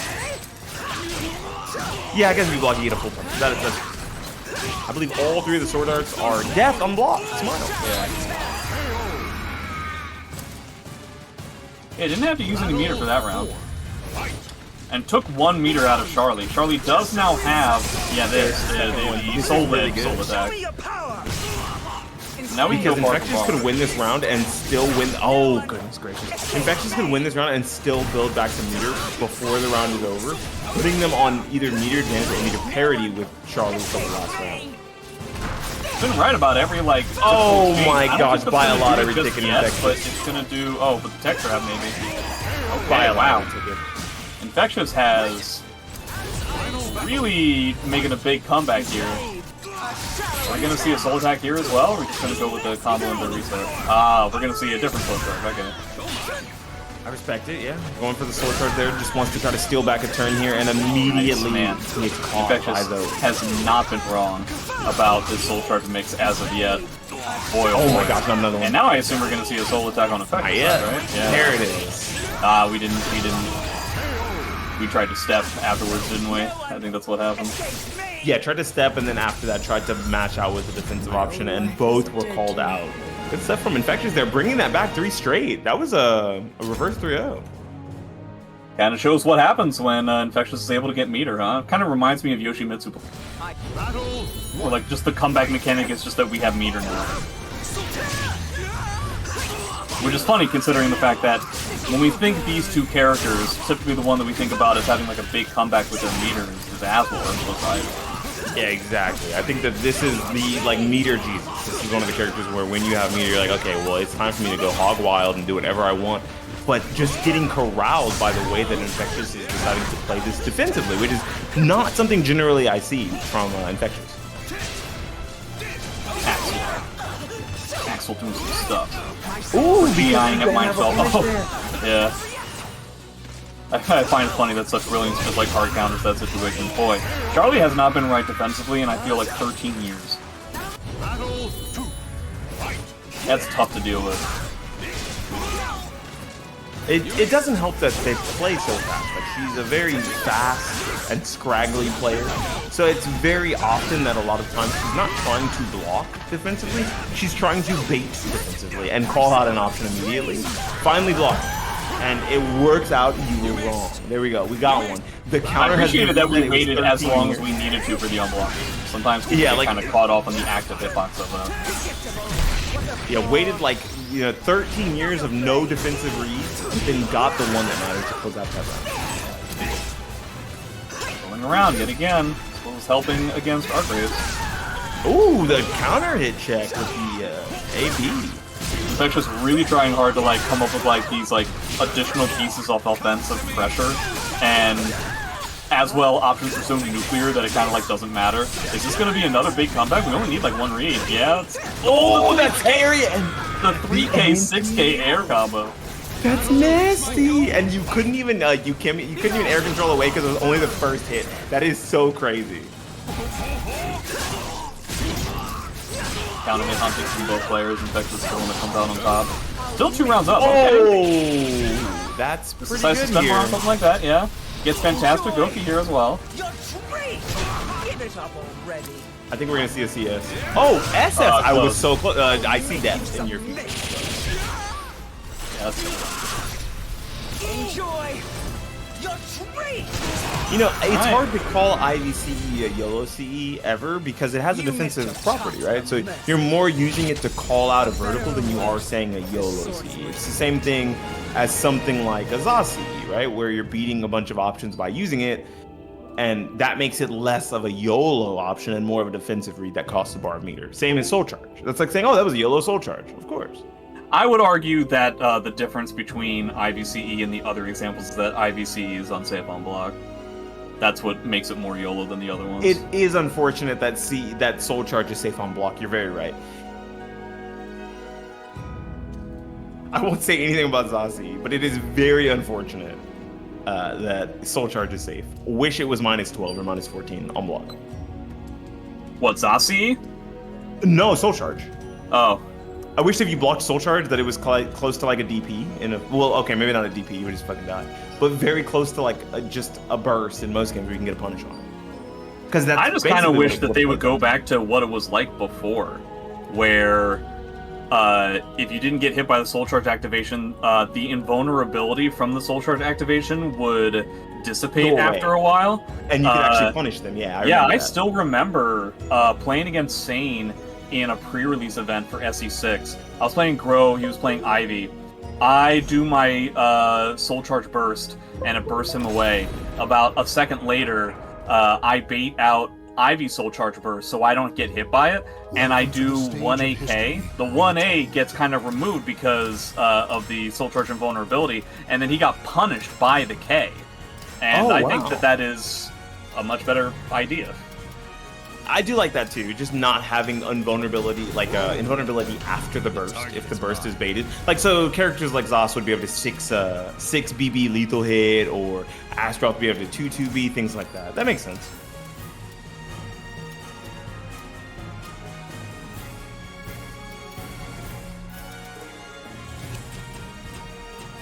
ViolinPhantom versus Vocal Evo Lucian. And this is going to lead us into our winners finals after this match. Grøh versus Amy. This is a matchup that I used to think that Amy won, and now I think that it is just even. Amy got a very bad stage, so that certainly helps out ViolinPhantom. But is this a rush to white or rush to red matchup? I mean, no matchup outside of like an Amy mirror is a rush to white, in my opinion. But also, Lucian doesn't really play white, as far as I know. Not you. You really do need the ability to get red very quickly, otherwise you're just going to get out-damaged so heavily by Grøh that it's really going to cause an issue. Gets a sidestep, that could be a ring out. We decided to go for a 6-8 hold instead, and now we're just going to... Okay. Man, it's crazy how many times this round could have already been finished. Maybe Vocal's going for a big brain thing that we're not thinking of, and he wants all the roses for the round. Maybe. Yeah, look at that. Yeah, I mean, if you definitely have the ability to just win the round by being correct a whole bunch of times, honestly, if you can just definitely win the round and get all of your roses, I would just do that on every game regardless of the character. That seems like a good idea. He was right every time. He didn't get the roses. Got them here, and able to really just take advantage of the situation now that he has the roses. This is going to be rough. I mean, ViolinPhantom can definitely pull something out. We haven't seen Grøh Soul Charge yet. We can get all kinds of like fancy cool stuff going on. He's really trying to get this ring out to happen. Watch and learn. Oh wow, we're going with Soul Attack. I like that. Spinning the Soul Attack there. Yeah, that's pretty good. Yeah, I mean, if you have the meter, you're going to be the first person in, like, to get their second round. That definitely makes sense. That's going to be an air hit, yeah. There's no way. What is Violin trying to do when he gets that jump A? I'm not sure what he's trying to pull off. It's supposed to be a 6-6A? Not sure. Ooh, man, the GI. Oh my god, that's almost dead, dude. He's dead to like a 4AA. Okay, 2 4AAs. But we still haven't seen... Yeah, he tried to... Well, it said run counter. I was under the impression that ViolinPhantom was trying to Soul Charge there. AMSB does catch a Soul Charge activation in that situation, so I wonder if that's what... Boy, that was fast, huh? Yeah, definitely speed ran the roses and then speed ran the rounds. You wanna fight? My mission is what matters, not you. If ViolinPhantom can delay the rose getting a little bit, it'll help out. But we're already at 2. We also really need a better punish than Wall Rising K on a -18. That's tough. Yeah, definitely could have done something to get a rose there. And there's the fourth already. Jeez, we're trying to go for a ring out. I assume that's what ViolinPhantom's trying to pull off here. But, I mean, even if Lucian loses this round somehow, oh boy. Ruber once told me that the reason why he puts Amy as the best character in the game is because if you lose the first round where you lost the first round and Amy got all of their roses, it feels like unwinnable. And I can definitely see what he's talking about. Yeah, it's not going to be that punishable. That's the only time I think of Amy as the best character in the game. Otherwise, I think it's Hilda. Yeah, I put it as Yoshi. Oh, okay. He's in my top 5. Man, it's a shame he didn't even get his full combo. That might have actually rung out. Okay. Full desperation mode by Phantom. He really needs to get something going right now. He doesn't even have any... Trying to go for guard damage. But getting a lot of small hits here. Eventually Lucian just decides enough is enough and does 4 AA.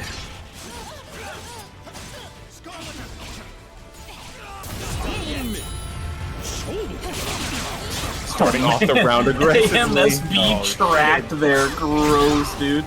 Oh, Lucian's just going with strings. Just hard strings right now. ViolinPhantom's getting hit by all of them. Let's see if there's going to be anything big here. For the 4A. Yeah. Nice. Immediately checking out. Only has one more mix-up here, but not even allowing it to happen. He could potentially get his second bar. He just needs to, like, block one more thing and... Or die. Boy. I mean, yeah, that was a rough one. Too. You care for far too many things. Amy is a character of all time. There's no doubt about it. But that being said, I think virtually every character is going to be pretty amazing if you're right all the time. It's very true. I love winning the lottery. Don't you guys love winning the lottery? I think I've ever bought a ticket myself. No, I meant in SoulCalibur 6. I don't think I've ever bought a ticket myself. You're like, my answer actually doesn't change, by the way. I don't think it's ever worked for me, no. Alright, let's see. Where are we doing match arena-wise? Doing 109.19 because ArcaniteReaper added another 20. Taki mains unite. I think they're... Like, as in, they're all in the losers bracket? I mean, yeah, they're all gonna kind of have to fight it out a little bit. But anyway, I mean, shouts out, thanks Arcanite. I mean, that pushed us over $100. We're at 109.19, and there's still 22 codes remaining. Like, I know I didn't do my full spiel at the beginning, but like, you click !match arena. It brings up the link in the Twitch chat. You click on the link. Yeah, you sign into an account. You click the blue claim code button and adds a free 25 cents in the prize pool. Costs you absolutely nothing.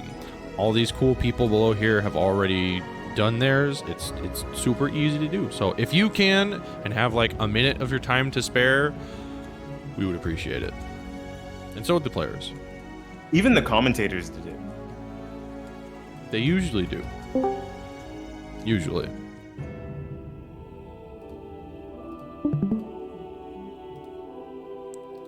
Alright, well, I think we've pulled Konmai out of Mega Bonk and watching the Virtua Fighter live. It's still going on. They're kind of just talking about stuff. Yeah, but I've kind of noticed that. And it's also all in Japanese, even the slides, so I'm just kind of like, well, even muted, I have no idea what's going on. Yeah, I love reading. Reading's my favorite. Like, I mean, we'll talk about it maybe during some downtime, unless this is downtime right now. But yeah. No, I'm only killing a little bit of time so that you could arrive. Oh well, cool. Yeah, somebody asked the question about, do we need simplified controls for this game? It's like, dude, it's Virtua Fighter. Get out of here. It's the right fun game. That guy that you impersonated sounds dumb as hell. That was me. I love simple inputs because I'm a simple man. Bro. They basically just went over the Evo video, though. It's not like they showed anything new, so. Yeah. Anyway, I'm here for SoulCalibur, Lamau. I don't remember the lyrics of the song. Where are we at? Like, bracket-wise? We're about winners finals. Our Oh, winners shit. finals is set. Yeah, we. It has Lucian and Infectious. Oh, Lucian. Yeah. Sane is still in losers. We might get to see them. In I hope so. time. They gotta go through the Siegfried train that is Juice, though. I mean, if anybody's ready for Siegfried, I would imagine it'd be Sane. So they gotta find the ticket to ride. That matchup is nowhere near as hard as it used to be. So at least there's that. Like, Oh, yeah. from, like, the perspective of SC6 early game, or, Yeah. like... Yeah, no, Okay. I remember. Yeah, Jay, I remember you talked about it last week. Like, and then Core's going over. It's like, yeah, 3A4 just kind of does everything. Oh, yeah. Basically, you would just block anything, and then you would be able to do a 3A4, and Ivy really couldn't do anything about it. She would be forced to block. And then if you do that, then eventually the Guard Crush just kind of makes that like an inevitability as well.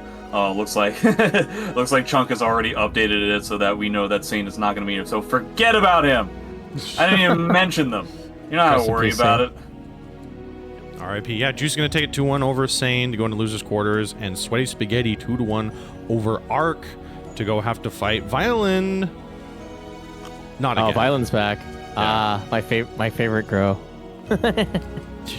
Bestest buddy. I like My bestest buddy. The longest handshake known to man. Wait, what was the meme we was at Evo?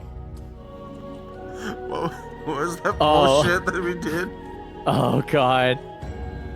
So, if I'm not mistaken, ViolinPhantom is a native individual. So they were playing on Desert Stage, and I just cracked the most lowbrow joke of humanly possible at the best time. So that's the essence of it. If you want, you can go watch the Evo VOD, which is on my YouTube channel.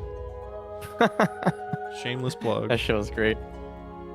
Do you know when the Soul Arena stuff is, Konmai? Yeah, it's basically always before the WNF. Oh, so it is today. Yeah. Oh, okay. Well, so they're basically starting up, I think, a weekly for SC3 net play, if I'm not mistaken. Yeah, it's Makitosh is basically trying to get a more regular thing going on for the game. So, hey, SC3 is basically now playable offline in a modern context. So that's basically the only place I can think of outside of, hanging out with the guys at Game Newton, that you can be able to play this game. So you might as well get your cracks in so you can find out about how all the cheap shit works. And yeah, it's a weird game. It's a great game. I played it. SC3 is really fun. I played it literally twice. That is not how you spell that player's name. Yeah, I played it literally twice, and it's weird. It's like SC2, but not with incredibly safe movement, but you still have relatively fast-paced movement. It's weird to describe like how old calibers really function. You're referring to SoulCalibur 3, correct? Yeah, SC2 and 3, yeah. 3 has Like, run counter, but you're still safe most of the... It's very infrequent you get run countered into death. People really overplayed it and overhyped it when the game first came out because we were just traditionally used to safe movement. The crazy bugs only exist in vanilla. So for, unfortunately, the PS3 version or PS5 version, we're going to have variable those bugs. cancel is basically like you're on site, unfortunately. Variable cancel? I love 2-2-beat. Oh my god, get 2-2-beat into 3B, idiot. You were pressing a button? That's crazy. But yeah, no, it's a fun game. I enjoy playing it at Byte. So I mean, we get to play it again. I can't believe it. that came out of nowhere, dude. I said that on Twitter. It's like I did not think there would be any announcement that could possibly clear Microsoft Flight Simulator going to a Sony console. That was like, I was already floored that they're that far gone that they're willing to give up the ghost. Oh crap, there's some VF shit going on. They're showing new footage. God dang it. I'm sorry to bring you in here. Do I need to reopen Oh, yeah. I closed it. All right. Well, Jay, we thank you for your time. Appreciate it, Jay. Thanks for having me, everybody. Unless you want to stay a little bit. Boom and I are going to be doing more video analyses as the road to Bridge City type video analysis series continues. We'll hopefully be hearing some news about that at a later date. Maybe I'll have something for next Wednesday. We will see. History will decide. Sick. That sounds good. I want to watch that actually. I need to remember. It goes up on my YouTube afterwards too, in case you're interested. Oh yeah, perfect. There we go. You know, I'll talk to everybody later. Bye bye. All right, see you, Jay. Thank you. Yeah, okay, that video was really short. They just basically showed Akira walking into a restaurant. They're really keeping it tight. They're not showing much on VF. Anyway. Damn, the noodle tech. Noodle tech. Yeah. Well, let's see how Vocal does against Infectious. If I'm not mistaken, the last time I saw this, it was still the Infectious show. I'm not entirely certain as well whether or not that will change this week, because most of the game right now, the current meta is dealing with Infectious, just like ability to take the turn and never lose it. It's kind of been most of his wins. It's just like stealing back turns consistently and not allowing the opponent to play for as long as possible, even up close. Oh, nice Christmas tree there. Doing a lot of 6-6B. I like the staggered pressure from Vocal here. Yeah, I wonder if Infectious would fall for 6-6BA. Oh, nice. Ooh, okay. Instead, yeah, just using it to get his first rose of the game. Potentially a second. Oh no! Instead, the jumping attack to call out the load. This is the position you want to be in, right? You want to have Amy on as little roses as possible, losing the first round, so that this character's not complete yet. Once this character's complete, she's significantly better. Oh, 1B a little bit stubby there. What a long-range button, am I right? I mean, considering the rest of this character stuff is like super long, it's not surprising. Yeah, especially for being so small. She's a rat with like pretty good range. I don't think rat characters are supposed to have good range. They might have fucked something up here. Alright, pull in. Oh, nice wall. I actually really like that because the repositioning to be able to get that mix-up after was really strong. Oh, not moving. Trying to react to probably being in a dead zone or something. Still only 3 roses. That is so unfortunate. Yeah. Infectious is doing a good job at matching defensive options. Okay, there we go. Gets a free rose there. That was a pretty wacky combo there. Didn't lead to the wall, which is good for Vocal here, but having to spin one of these 2 bars just to try to get out, but the backstep away from Infectious to cover the option completely and keep Vocal on the wall. This is so important. This is basically right city. You can do no wrong. He's clearly a child of God. Alright, nice 6-6-A hold. Yeah, this one's kind of interesting. I feel like Vocal currently is respecting the idea that there is always a box step around the corner. Just from seeing that interaction with Soul Charge, not chucking the rose for free meter as they normally do. So something to kind of keep an eye on. But yeah, Infectious is still in the driver's seat. It's not really not much to say here other than it's hard to get in and stay in at this point. Okay, interesting use of 2-2B there. Nice whip punish, yeah. You're gonna have to tighten up your game a lot here. Yeah, no. Oh, and yeah, that last hit. Oh, actually, that's great. The last hits. You'll be able to Soul Charge here for free. Oh, would have been able to. Yeah, you're gonna have to use it, but instead of rolling forward and getting caught by that CS. Infectious is just all over his defensive timings in these first 2 rounds. Yeah, Vocal. I'm not exactly sure what Vocal's supposed to do here, because you're supposed to keep running it down, but I think you have to change the cadence a little bit. I think it's the nice block. Not really strong punish either, so where are these combos going? Okay, this time... Just parsecing, or maybe some frustratingness in that first game, coming to the second game and just showing it, rearing its ugly head. But right now, it really feels like Infectious is just kind of getting away with a lot that shouldn't be got away with. Okay, checking out with the 4A. I respect it. 8 the meter, too. It's a pretty big deal. I didn't even notice there was a meter. Yeah, I guess that would make sense. This is already round 3.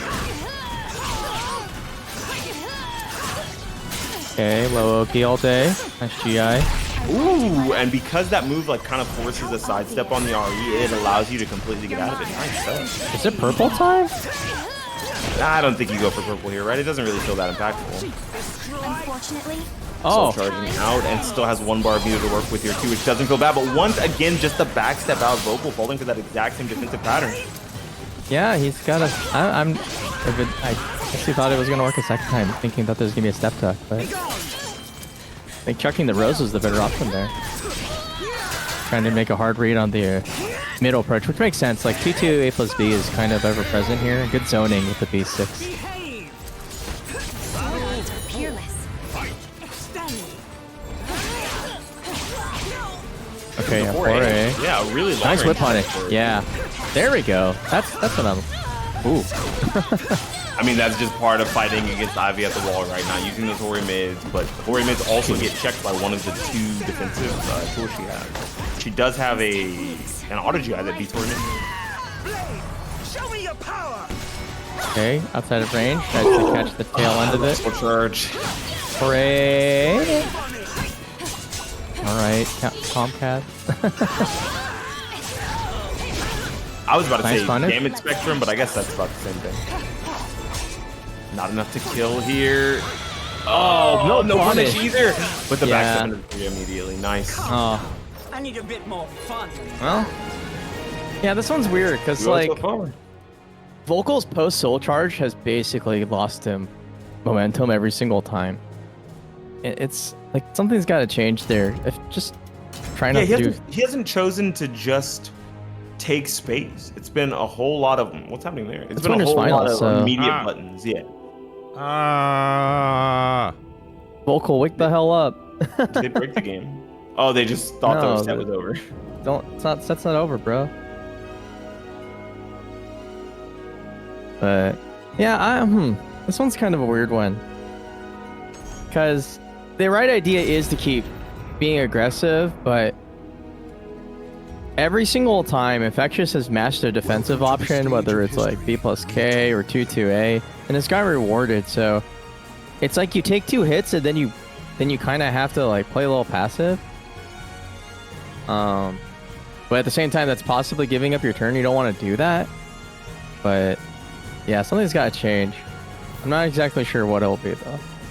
Hopefully it's not a character swap because I do believe Amy is the better character to play in this matchup. It just feels as if the tempo is off and the punishment. You want to make sure that when you, well, not traditional punishment, but when your opponent goes for something on block after they've already lost their turn, right? Not letting your opponent get away with counter hit fishing for a second turn. That's something that Infectious is really good at and got away with multiple times there, and it was never checked. Vocal was fine with either doing delay buttons or just completely blocking it out and letting Infectious steal additional turns, which is never a good thing for a character like Amy. You really want to be able to take those small frame advantages where you can get them to build your character up to being full. Oh. Wait, did they choose it? Oh, they did. Okay. Because he wasn't going to run. They're basically, yeah. He was saying I wasn't going to run them again. That's fair. Yeah. Carve their souls This is a good into stage their for Amy. I don't think it's you have less volatility. You're up close. You can still get your punches in. I'm going to have fun with I still you. feel like Vocal could benefit from slowing the game down somehow, but not on defense rather than on offense. Yeah, like taking less risky options on defense. Dang, just got caught walking in there. That was unfortunate. Yeah, trying to feel it out, but having a hard time getting past the wall of normals right now. There we go. There we go. Right in through the weaving right into the gap, taking those first 2 roses. God, what a cheat.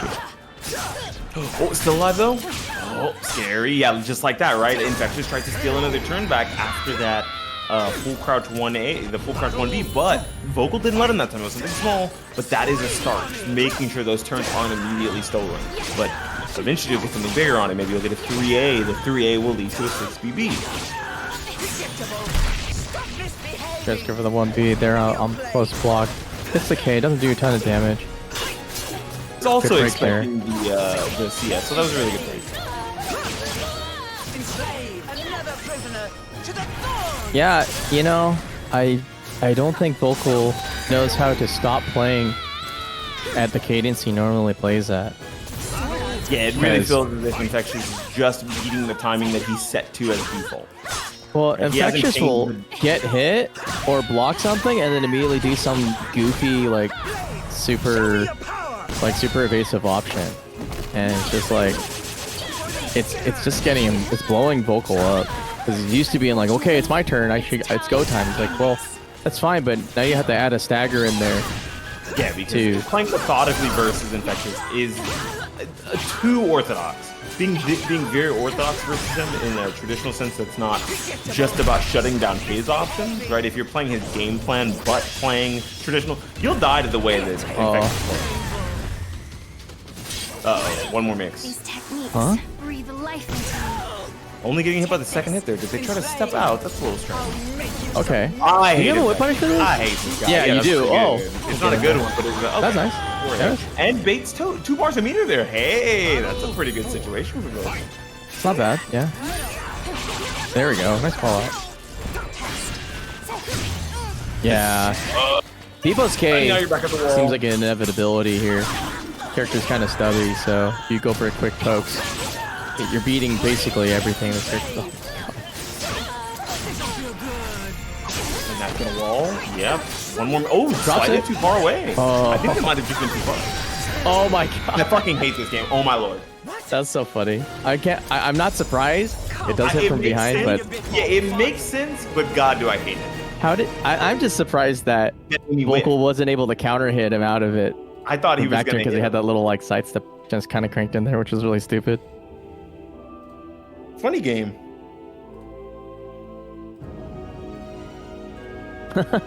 I was upset by watching that. That's why I was like, man, I had the knee-jerk reaction was say how much you hate this game. Do it. I just Pretend you're on really, Twitter, yeah. I just want the old guard to get back to being good, to be able to contest Infectious. Infectious's game plan is so like deliberately online and mashy. It drives me crazy. But it works. That's the scary. It works. We Yeah, are, we are online. I know. But hey, credit where credit is due. It worked. The fact of the matter is like, Infectious knows how to mash the defense tools and makes it look like unbelievably good. Realistically, they're just like, I think they're more than okay, but you can blow up an Ivy by basically running up and guarding for like a frame or two, and then seeing like, oh, my opponent's like flying into the sky. All right, time to like do something, right? Or like B plus K, right? You block that, you can get into their shit, or and all that fun stuff. But yeah, it just like wasn't gonna happen. I think since there's so much pressure to keep up offense, that it's just like played perfectly into Infectious's overall game plan. All right, Charlie versus ViolinPhantom. Charlie not playing the main. Oh wow! And this is loser semi. So after this, we go right into losers final. Oh. I always find this to be kind of a sandbag. I'm gonna be real with you. I don't think her Tira is as good as the Azwel. But it always seems to work out like round one. Also, that was crazy. That wasn't punishable, but I guess he checks out. Okay, nice double A. Ooh, not getting the right hit of it though. It didn't. Even on counter hit, that was strange. Yeah, that was so weird. I've never seen that.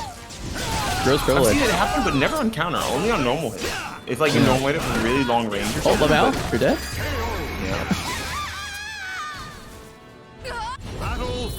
Yeah, I don't honestly think you screw around with ViolinPhantom with secondaries, because you're playing against a guy who plays probably the Only hardest Grøh. offense I've seen in a hot minute in terms of just like, he's willing just to go for the thing that kills you every single time. Oh, Yeah, good. taking Ooh, their turn by track. getting off the wall instead of taking their turn by taking a punish. That was a -12, but they didn't want the -12. They'd rather be off the wall. That was really good stuff from Charlie. That was pretty hilarious too. Nice block on the opponent's like 2A and immediately said, okay, I'm just gonna launch you. All right, okay. Oh, I love Yeah, that's a Grøh good for you. strength. Oh, okay. Baiting it out, I respect it. Yeah, slowing the game pace down just a little bit, not allowing them to just mash out defensive options constantly. It's funny to see a person who's good at lowing people get hit by a low. Like, well, if that isn't the kettle calling the tea black. Oh, interesting zoning 3B there. Little punish. Rising A is not fair. Ooh, Surf's I up. respect it. And that is going to be the end of the What? Goes to the weird string. Huh. Couldn't they have just done all of them? It would have just killed all of the B version? Alright, ViolinPhantom about to skip smoke. Oh, nice. Dash. That's a little Opo there. I'm not satisfied yet. Ooh, Coda too. Yeah, Coda and your it's about punish to here? put another bar of meter. I respect Soul charge? immediately going into Soul Charge here because now the longer you're in this Soul Charge, you'll have another one to play with after this one's over. Hopefully, I mean, you want to win the round before Charlie has access to Soul Charge, but now it's a little too late. Gonna have to use this next Soul Charge or die. Those are your two options, and I guess they chose die. Wow, ViolinPhantom basically just did not choose the block at all. Just What a bashed into surprise. every conceivable option when it came to Charlie. That's really funny. Alright, well. They get to switch the score. Wait, is it? Yeah. Oh yeah, Charlie won that. Yeah, Welcome to the stage Charlie of history cooked our man. Okay, well, bigger stage, more neutral they played, but It's still Tira. This is still the backstep queen of the game. yeah. I just think that like ViolinPhantom needs to slow down just a bit, because Charlie is basically like picking really insane bets off of like. Yeah, Charlie will kill herself if you let her. So just let her kill herself. Generally. Yeah. Oh man. Not happening here. All right. 6-6. Like, you know, people try to talk you off the edge. They're like, no, don't do it. You have so much to live for. You need to tell Charlie, do a backflip. Like, just let her do it. It's fine. All right. Well, if ViolinPhantom is just gonna run into stuff all day, then not sure what to look for here. Yeah. Still low. Okay. Oh my god. Just smashing her brains out. Okay, that was hilarious. Just raw Avenger. Big fan. Oh, and that's gonna be, yeah, that is gonna be the full combo this time. Oh my god. Nice block. Blocking and taking the punish. Huh. Beyblade in. Soul attack. It's a good spot. Nice. Oh, the Walrus and Kata take the turn back too. Really good stuff. Charlie is definitely in control of this match. Has 2 bars of meter to play with in comparison to ViolinPhantom's 1. Has been winning rounds for her basically every time. This is the first time we've actually seen ViolinPhantom win rounds for her. I'm just glad that he finally got the setup he's been trying to set up for the rest, like the entire game. That was hilarious. That's gonna give him a little bit of life back too, right? Yeah. Yeah, just a tiny bit. Very speed.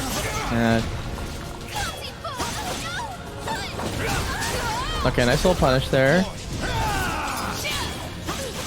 Yeah, taking the punishes on those 3Bs. Not ducking that, unfortunately. Doesn't want to spin the bar of meter either. That seems like an insane spin, doesn't it? Or is it because you get an immediate change here? Yeah, you do now. You're in Gloomy Coda. Okay, I was wondering why they wanted to change so bad. Oh my gosh, and the tempo 3B on the walk-up block? Alright, well. Consider me proven wrong. Actually, this kind of makes sense. I think Grøh to Azwel is actually kind of rough for Azwel. Usually Grøh can just run him over, especially if you're in the wrong weapon. But you know, when it came down to it, the first game was basically him not blocking the entire time. Yeah, it was mostly the opposite. It was mostly Charlie just running over ViolinPhantom for not blocking, which is what you expect to happen to Charlie. Yeah, and then in she would turn still with pretty crazy options.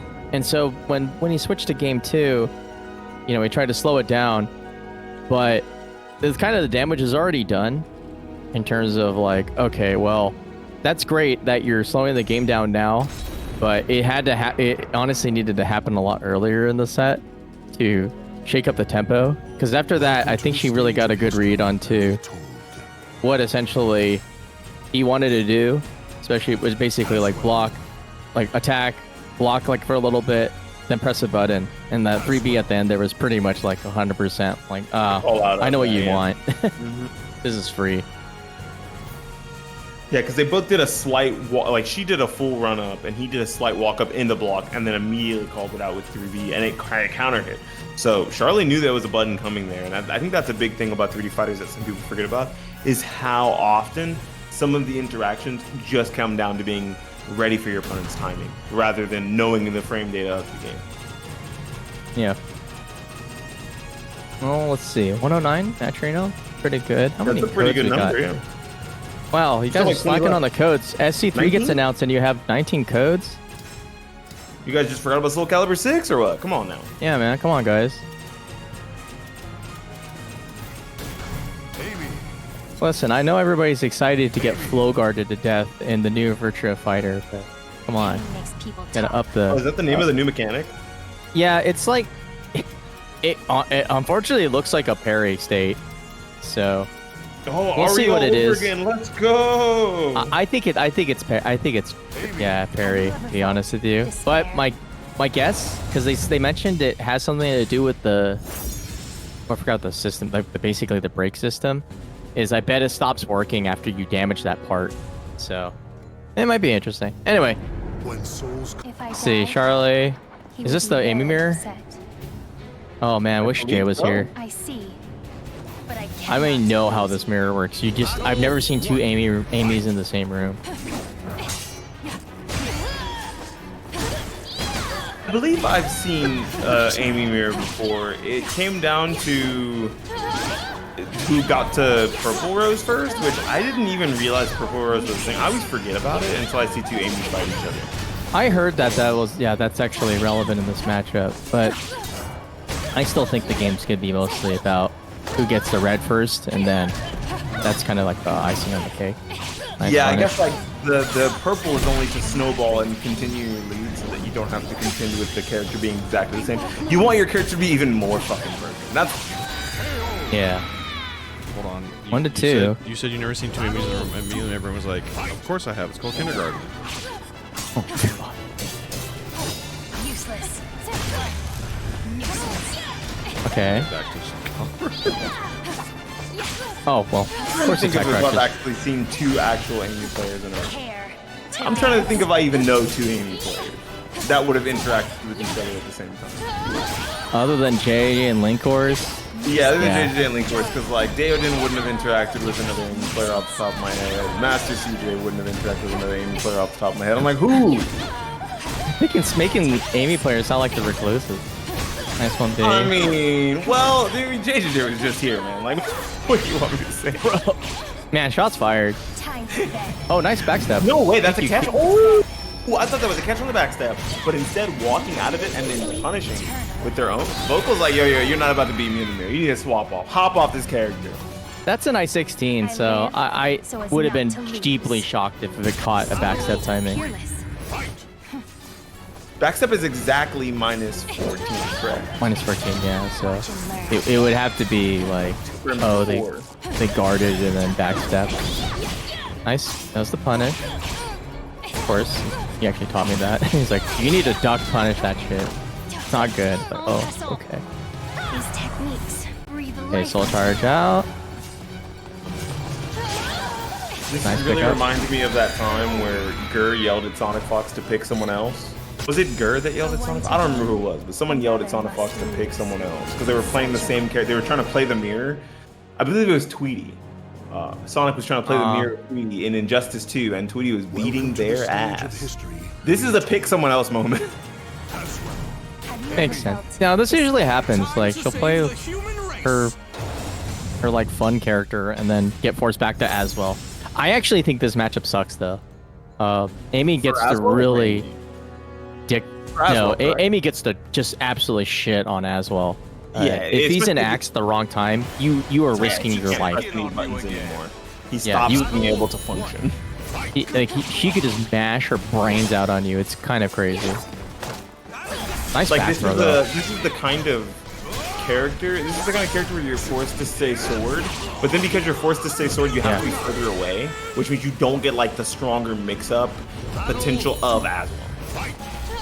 Well, you just don't get, but in Sword, you get to punish a few token things, but you're nickel diming a character that Nickel dime basically Sword. can take your best move and just take a shit on it the entire way by doing Grøh over and over and over. Because like, really, sword A-check is the thing that gets people to kind of respect you as Azwel, and against Amy, it's just that's just so awful.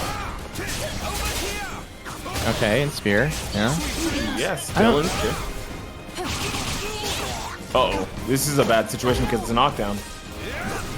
Oh, well, no punish there. Ooh, and assuming the low was coming, assuming the mid was coming, they tried to sidestep, but getting hit by the low. Nice step. Okay, red rose time. It's time to party. Yeah, this is where life sucks. Okay, you're an axe, and now you're in spear. So you just jam highs for 14,000 years? Yeah, that makes sense. Yeah, you're definitely just forced to soul check. Oh, this is awful. For the Amy, I guess. That's so funny. Alright. That was hilarious. What are you going to deal with Oki? I think Wayne's coming. Oh. Someone call an ambulance, but not for me. That traded. That's so funny. Oh, that's still dead?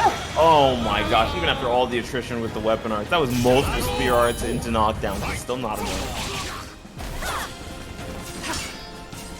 Side roll, okay. Yeah, this defensive posture. Okay, still in spear. Yeah, just tech crouch forward. Like at worst, you get full crouch 3B. It's really not even that scary for Amy. Lots of 6BV here, so maybe a step is coming, but let's see. Also busting the weapon. To just get away from the retaliation 4A twice. That was really smart. Oh, that was just cursed. Did Charlie just do all 3 weapon arts back to back? Did you also see that? I did. I'm not happy about it.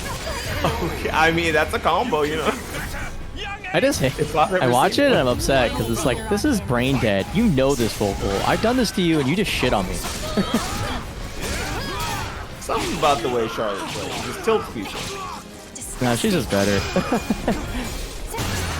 Okay, gets the low. How did 2-5 gum? Yeah, it's gonna do more than a C's worth of damage, and then you have to hold whatever follow-up it is to get the soul charge out. You gonna play passive, or you just gonna wait it out? That's the question. Oh, nice whip punish. Oh, trying to swing and a miss. Way too far away from the opponent here. Crappy combo, though. Oh, God.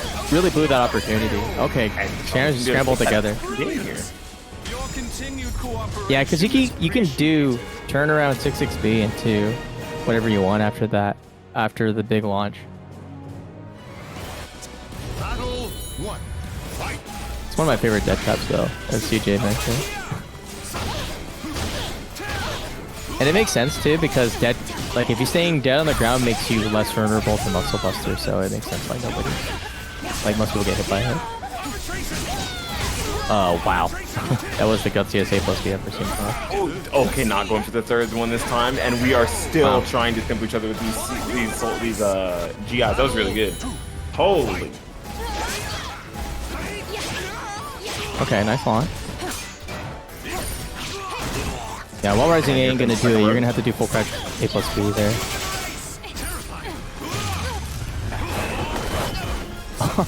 That's cute. Yeah, that was a shit punish, and you should be ashamed. Yeah, couldn't they have just gone for a combo instead and got more damage than doing the throw? Dude, it's my sling. Like, that's what I'm saying. Minus 18, you can just launch. It's like, don't. That's what lets Charlie win these games. Is oftentimes she knows that like you don't have to worry about like getting absolutely clocked for your entire life bar. Oh, that's huge. So sick. Yep. That's the wrong combo though. You actually want to do 4K AB because you can get the launch bounce. Speaking of which, there it is. Good roll though. Good defense. Okay. Let's have 2 bars of meteor here. Someone's gonna opt to spin. Not yet. Oh, should have maybe opt to spin because that is gonna be your life, and you didn't actually get to spin the bar of meteor if you don't gain the bonus. Unfortunate. I have to say, Charlie's. No, I'm gonna call it knowledge at this point because I think they play Amy. They know that like that 6-6B shit is super fake, and just being able to let sword art kind of rock is crazy. Good block there. Okay, what's your punish? Okay, something good there. Yeah, that's pretty good. And puts you into soul charge.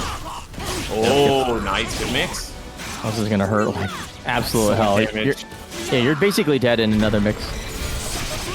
Oh, never mind. Yeah, if you hold the mix, you know. Okay, you have an axe, so yeah. And Charlie doesn't like using 3A, so you can kind of sidestep with impunity. No pun. What is going on with the stream? Why did that happen? I don't like that. Whoa. Nice throw. Damn. Oh, and that's gonna kill. Okay. Charlie up 2-1. Whoa, that's a little more surprising than expected. Is appreciated. I think Vocal's leaving some scraps on the table. Be Yeah, honest definitely with you, not but- getting the best of their punishes and the best of their tempo checks, right? Whenever they get something that's counter hit, and they could potentially do something that's going to lead to more advantage, they kind of just throw it away and take something small. Just gotta get knockdowns on Azwel. He's showing Charlie's showing a pattern of just rolling all over the place. So I know Amy can clock rolling, especially with Red Rose. So I'm surprised that's not been coming out. I thought 3BA like caught roll. I thought 3BA was really good at that. Good RE actually. How obvious. Oh, quick call up. One Rose. And lots of sidestepping. Oh, Wow. these Yeah, guys bro. are just going through the GIs right back. I love it. Oh, BBA actually working. Okay. Nice use of weaponless B plus K there to keep up the pressure even after they lost the turn. Actually, wait, if that was A plus B on block, then that was guaranteed. Wait, this could be one mix into death. That is going to be it and gets the 4th Rose too. Huge stuff for Vocal here.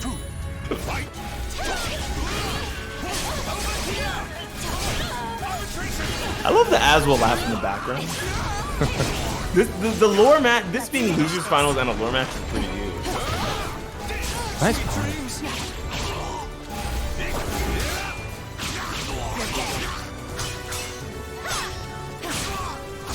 Oh, Okay. trying to check after that 6-6B, assuming there was going to be no follow-up, and there wasn't, but not knowing the timing of what to press. BA, okay. 4A for 6 miles. Nice throw, better break. I like that we get soul charge after. Yeah, with all this meter, you may as well go for something here. Just kind of get a lot of this chip out here, and then call them out with the muscle buster, and that's gonna take that round. This is still good for Charlie because Charlie is still up on meter. Yeah, Charlie's been cranking out the meter with a couple of the successful reversal edges. Okay, this is go time. No weapon, 9B. Back to weapon, yep. Yeah, I respect the attempt there. Like, again, you're going for A to beat Spear Art. Okay, what's your punish? Okay, that's great. Oh, well, okay. Yeah, I mean, that's it leads fucked to a up. mix. I respect it. That would be crazy Yeah, mix that's to be messed up. led Yeah, you can't just smash after blocking 9B. It's not like super minus, and it has like insane pushback. You really need to just kind of accept the fact that you're gonna have to take the guard damage and position yourself a little smarter. Nice match. Why would they get hit by the low there? Do you think they were trying to sidestep away so they wouldn't have to deal with a guard grab? Nobody expects 1B most of the time. Okay. It's a pretty low damage poke. It's only basically useful in situations like that. So it's, Very similar to like nice Yoshi wall splat. Oh, dropped the combo, unfortunate. What the fuck was that? You just died. Yeah, because You're that's completely unscaled. Yep. That's so funny. Oh my god. Well, I mean, this is canon, so it's. That was I genuine. mean, it only makes sense. I mean, Showed Vogel what his character would look like in the future by showing the Viola color, and then beat his ass with that. I mean, classic. I'm just salty watching that. You're like, I never hit that. What the hell, man? To the stage of history. It's like Charlie's scramble ability. I mean, Charlie played the character really well. A lot of those sword whip punishes were premeditated murders, like genuinely good ways to make your opponent feel really goofy for trying to run what seems like kind of typical offense. But yeah, I mean, like, once you get behind against Azwel like that, if you can't find a way to slow the game down and still feel like you're in the driver's seat, it's rough to come back. And by the time they got to the end game there, I mean, that's like literally game plan number 1 every Azwel dreams of getting full crouch 3A wall splat into whatever bullshit they've ever wanted to dream about, like Savior's Power or anything, because it's like it's one of the highest damaging things you can get. It's like, well, if you're getting hit by that, you probably lost the game a long time ago. Yeah, if not immediately, definitely mentally. Yeah. Yeah. Also, got a Nissan in there. Yeah, CJ's right, because like that like there's no universe in which that rose throw would have done something of significance. So, yeah. But all right, let's see. I think we're going to Winners Finals with Infectious versus Charlie. I think it's already Grand Finals. Yeah, it's Grand Final. This is gonna be interesting. I think Infectious might have the lead here, but if Charlie can run a train like that, I think it'd work out. But I just don't think that she's gonna be able to whip punish him as hard, because really that turned the tide between her and Vocal Evolution was that she was scoring some of the best whip punishes I've seen out of Azwel in a hot minute. Like, just watching 66B get absolutely toasted. Not 6B, 22B get toasted by like wake up slight backstep into sword art, which is just like, that's fucking crazy. I want to steal that.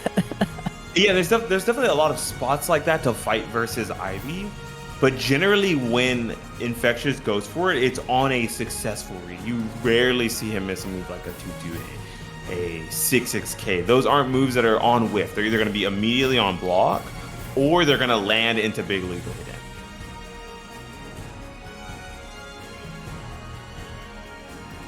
Yeah, let's see when they get to playing.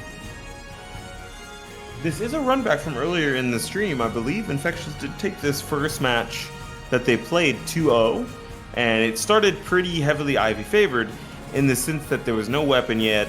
They were close enough to each other that Infectious just ran in with 6-6K and tried to mitigate any potential for Charlie to get a weapon at the beginning of the round. Huh. Infectious needs a moment. We have to yell at people. There's 17 codes left. You guys suck, man.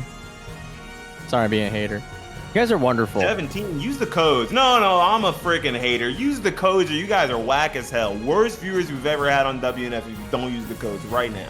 To be fair, I get it. You guys are all playing Mega Bonk, and I can't even function without playing that game like over 10 hours a day. So, I get it. It's okay. But you could just, Mega Bonk that claim code button, and then we could be good. I mean, come on. SC3 just got cracked out of a vault today. We should be excited about this. I say as I skip commentary exclusively to watch somebody talk. Watching Tokido violently interrupt and like ask questions about like, what's this for 30 minutes straight was a life-changing experience. It was really funny because it was like, I wish he could speak in terms of like what he's really thinking, which is like, is that a tech crouch or what is this? Is this counter hit? He can't say that, right? It's confused. All right, here we go. All right, Infectious, you know how to play this matchup. You got a freaking Event Hubs clip off of me from this, so you should know what to do. Now, Charlie, on the other hand, the thing about this matchup literally is like, if you hypothetically could play Dead Zone and just be Sword God and make your opponent feel really stupid for throwing out 6-6A, this matchup's crazy in your favor. But that's like a hard thing to set up. Oh, wow. Yeah, of course that's going to happen. All right. Yeah, even harder to set up when Infectious is so aggressive, so more than likely a lot of the rounds don't even start with something like a 6-6A. So you don't have to worry about the dead zone of it often. Yeah, look at this. This.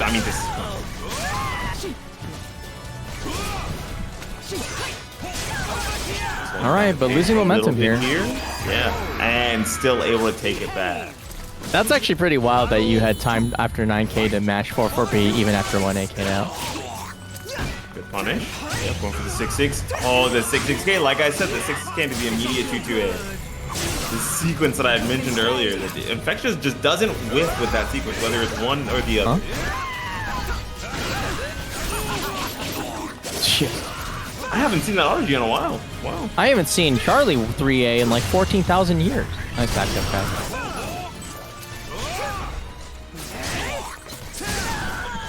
Oh, Okay, you mean Trace me to 6B. check out. Again, Not quite dead. able to get the ring out yet. Oh, I do like the idea to just try to maul down Ivy by the corner so that you don't have to worry about a potential reverse ring out. oh, okay. That It's was W almost really buttons. sloppy. Nice, that does tech crouch. Yeah. Oh, that's no. gonna be big damage. And the pull as well. Are we going for the instead stealing it away with the CS? We got one more mix up this round potentially. Yeah. They thought they were in sword. I feel you. I feel you so bad. That actually, my heart goes out to you. I've done that more than once. They were in sword. I saw when I saw it happen. I was like, hey, me too. I've done that literally in tournament against Infectious, so I get it. And Nice I think punish. that's There we go. worse, if you whiff a weapon art, you still also lose your weapon, correct? Yeah, it fucking sucks. It's the worst thing you could possibly do. Like, genuinely, not only is your opponent laughing at you, but you're basically worthless. Okay, good soul attack. Good I-16 full screen here. Great punish. Spear art into 1A. Oh, Lamau. that comes to 1A instead of going for the... That's normally weapon art from Charlie. Charlie really flubbed this because you can BB after that, I think. Wait, no, you can't. Actually, the follow-up doesn't give you free BB on the combo version. But, alright. 6 day, just keep aiming. Lamau. This is a lot of life to have to chew through when you're at 1 HP and your opponent is just going to throw saloons at you. Oh, trying to sidestep out and getting hit by the 2B+K. Oh my gosh, Infectious, please. It's kind of Charlie's fault for going for a lag low there when you could have went for a run up like 1B and it probably would have scored. Yeah, because there was so little life left, even though it's a small low. Not enough life left for it really not to matter. Trying to sidestep, still getting clipped somehow. Unfortunate. Maybe a slight delay by Infectious to call out the sidestep first. I don't quite understand why run up to 2B is effective, but I'm assuming it's because they're worried about getting CS or something. For the trade, the favorite? Wow. And catches the Yukimi as well.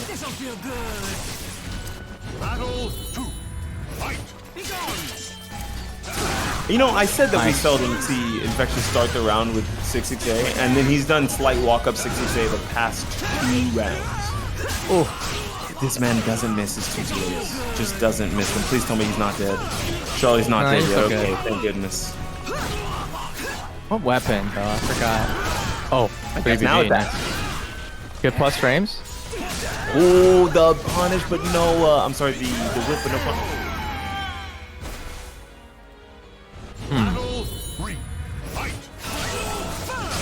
Oh, nice catch on the Beyblade there.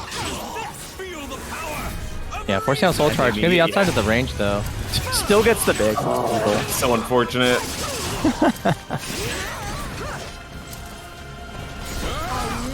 Oh, now that definitely worked. What's even funnier is that would have called out the vertical anyway. Yeah. I like 9B choice as a concept, but it seems like today mostly everybody has been getting blasted on not real low-key. Nice. Yeah, I think it must be the sassiness or the zestiness in the air, but no one's doing real Oki and stopping people from rolling around. They're kind of just letting it happen. But at least we get to see more. You can't outrun Azwel, I love the bro. idea from it. The Infectious idea of maybe I can just get away. That was kind of funny because I know people talk about the Azwel IB matchup being sort of even in some places, but that was probably the most true example of what it means to play against this character when it comes to like, yeah, you can't really get away. You're both in effective range. A lot of characters there wouldn't really have a good option to beat that, but oh, trying to sidestep at that distance, I would have assumed I could too. Charlie really wanted to backstep into Savior's power, I promise you. Like, Charlie bet that all on the farm. I was like hoping for like a 6-6A hold and to just like whiff Savior's power and just laugh all the way to the bank. That would have been absolutely chef's kiss if it worked, but it was not meant to be. Nice. Okay, this time the 9B works out. Yeah, I like it as a counter tool to the mix up there. Nice, gets the weapon. Sword, yeah. Still on sword. Still on sword. Yeah, racking up tons of guard damage. That, okay. Infectious just straight up flubbed it. truly flubbed it. And dies for it too. Charlie taking that first round very effectively. Just a lot of defensive reads and actually blocking. I'm not used to saying that. Right. Nice punish. Yeah, this is how you play the matchup. You make this character feel bad for playing to her strengths. Nice block. I think. Is that death? White? That might be death, yeah. Oh, right over the wall. Oh, maybe not. Wait. There is this guy over the wall? I don't think it does. Nope. It walls again. Dog. That's so stupid. Let the man out. That's so funny. I hate this game. I just said I own this wall now. You either gotta go over it or die. Those are your two options. Okay, soul charge out. Soul attack, good call. Press the button. Yeah, good call out. Got the counter hit. Expected something crazy, went for resist impact. Unfortunately, it didn't work for them. That means they spent a little bit of their soul charge gauge there too. Oh, I love this. And Charlie is just all over them like white on rice. That was so funny because that was the most Charlie sequence of all time. Like, first thing was to get slightly minus, immediately jam down the I-12. And if your opponent gets hit by it, you just laugh at him. Oh god, it's happening. Yeah, you need to really punish that. Don't fake it out. Uh-oh. I don't know if this was worth spin. Yeah, I guess you have to spin it here because if not, you just die anyway. Yeah, you just die anyway. Charlie putting themselves on the board. Woo! Hey, we don't have a blowout. That's what we like to see. I don't know if you really want to see AP plus K use that liberally, though. Okay, yeah, I mean, like, sure, Charlie could have died, but your opponent's at 1 health, you know? Sometimes it's worth the risk when your opponent will die to your next mix-up, no matter what it is. That's the Charlie mentality. Like, probably could have done any other jumping attack there, but instead chose that. I say this all in the love of the world. This is why I really want Fates Crossing. It's because this shit literally does not fly at all offline. You just can't do it. You just die for it. There is a lot of safeties happening. On both sides, to be fair. Yeah. And that's going to be the kill. Infectious taking that first round in game 4. Just think, Infectious could win the road to... Oh, shit. Road to Fates Crossing, right? And then run into a bunch of people that are specifically built to, like, hate on this kind of play style. Alright, go so low.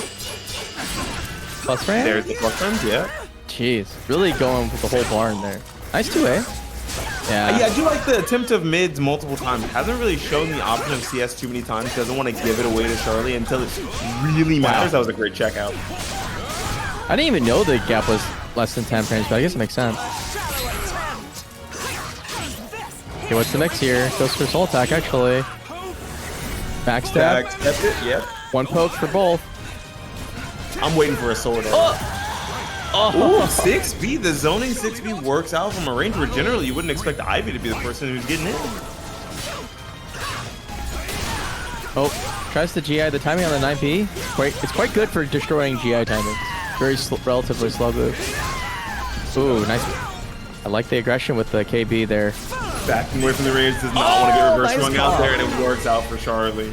That was sweet. I like that, just walking away from the range saying, I don't want any of the smoke, it's all you, you want to be over here, you can chill, just vibe.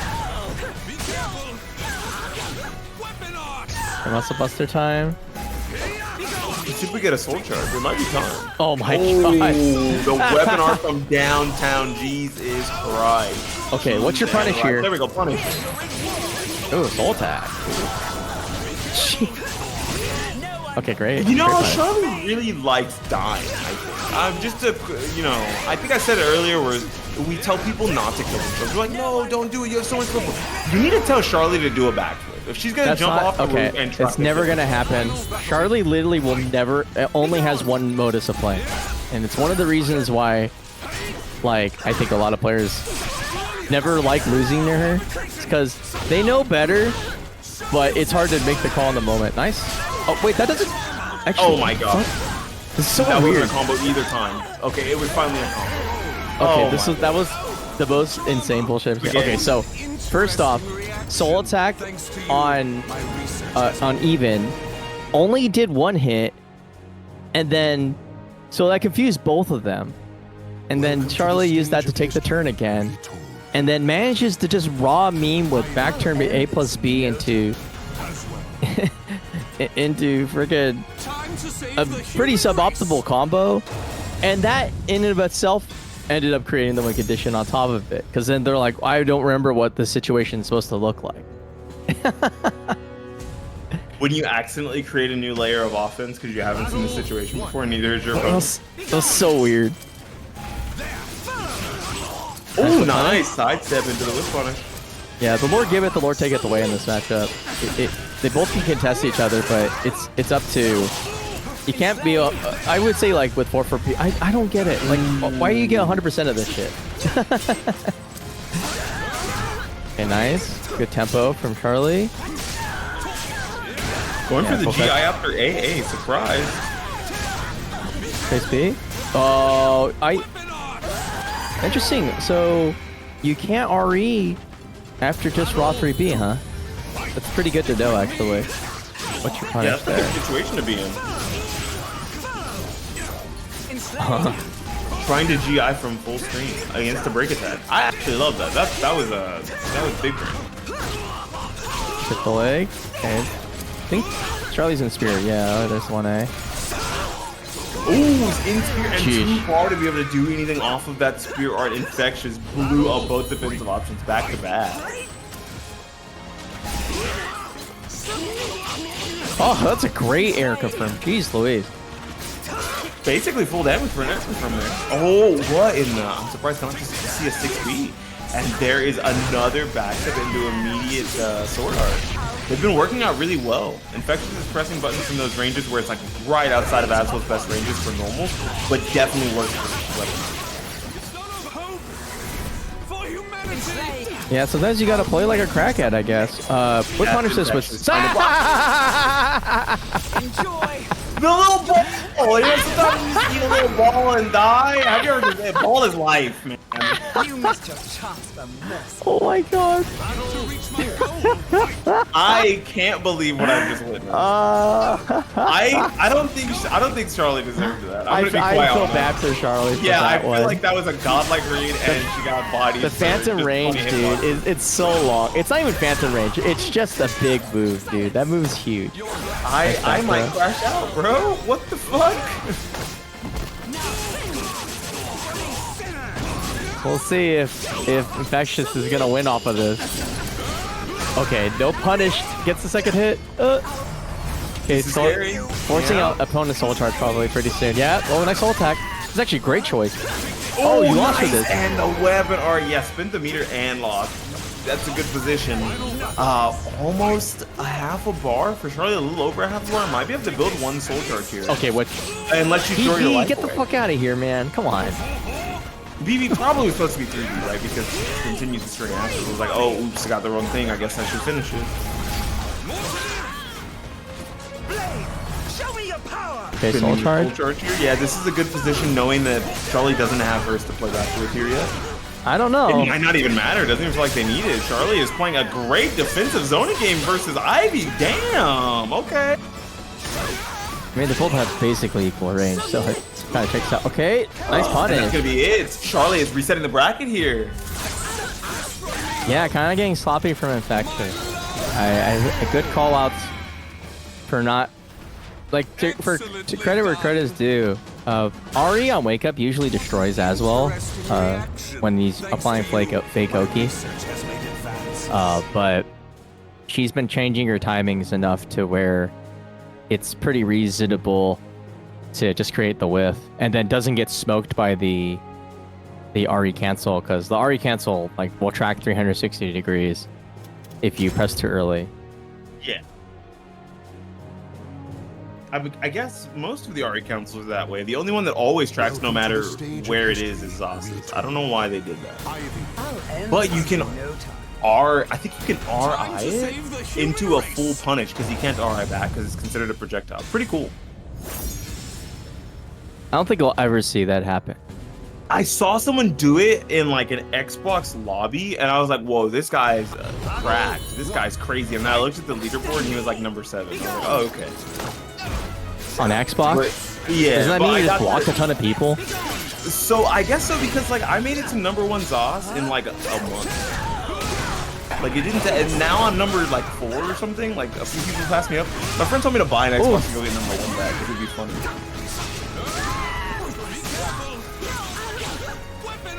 You can only GI. I think you're dead. Okay. Yeah, this is indeed Shin Grand Finals, and Charlie has taken the momentum that they got from that last round win in the reset with them into this first game. Okay, that's good. Yeah, you have sword after all that. Oh my gosh, Charlie does not give a shit. I kind of like that actually. Okay, 3A mash, 3A some more, 3A again. Yeah, what do you have to worry about? So you gonna get punished for it or out-tempoed? This is a good spot for Infectious, able to just, you know, mitigate the weapon art and then immediately start mashing in his face.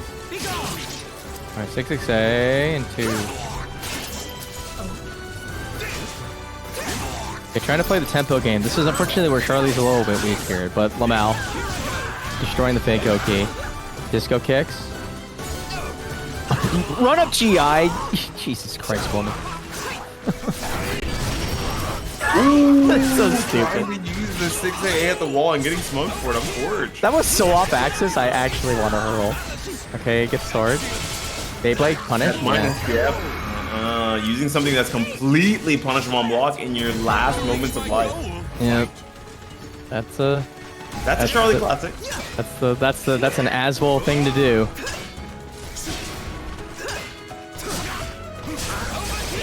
Alright, 60A.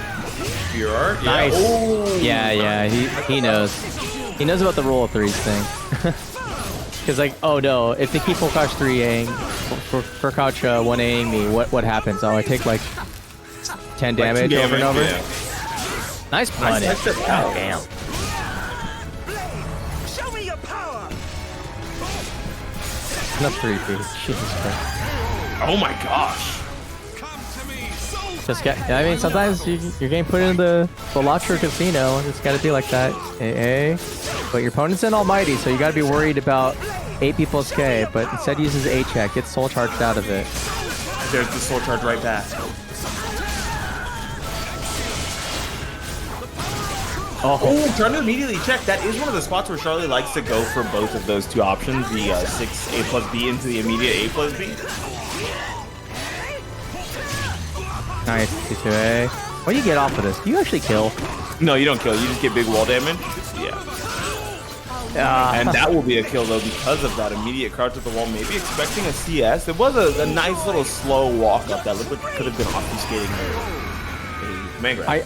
I think Charlie's just autopiloting crouch, not to just to simply discourage CS from entering the picture, because Infectious has been landing run up 2-2B basically 100% of the time on Oki. So it's up to her. I think sometimes the belligerence pays off, but I think that's the kind of pattern that might lose you a set, because that's a lot of guaranteed damage. Yeah, especially if you can call it out early, right? Saving it for final round situations just like that one, where it only matters when you're going to win the game. Ooh, nice. Good sidestep out, but not using the 2-2A. Something a little smaller here. Yep. Yep. Might wall. Very close. Thank not God. enough.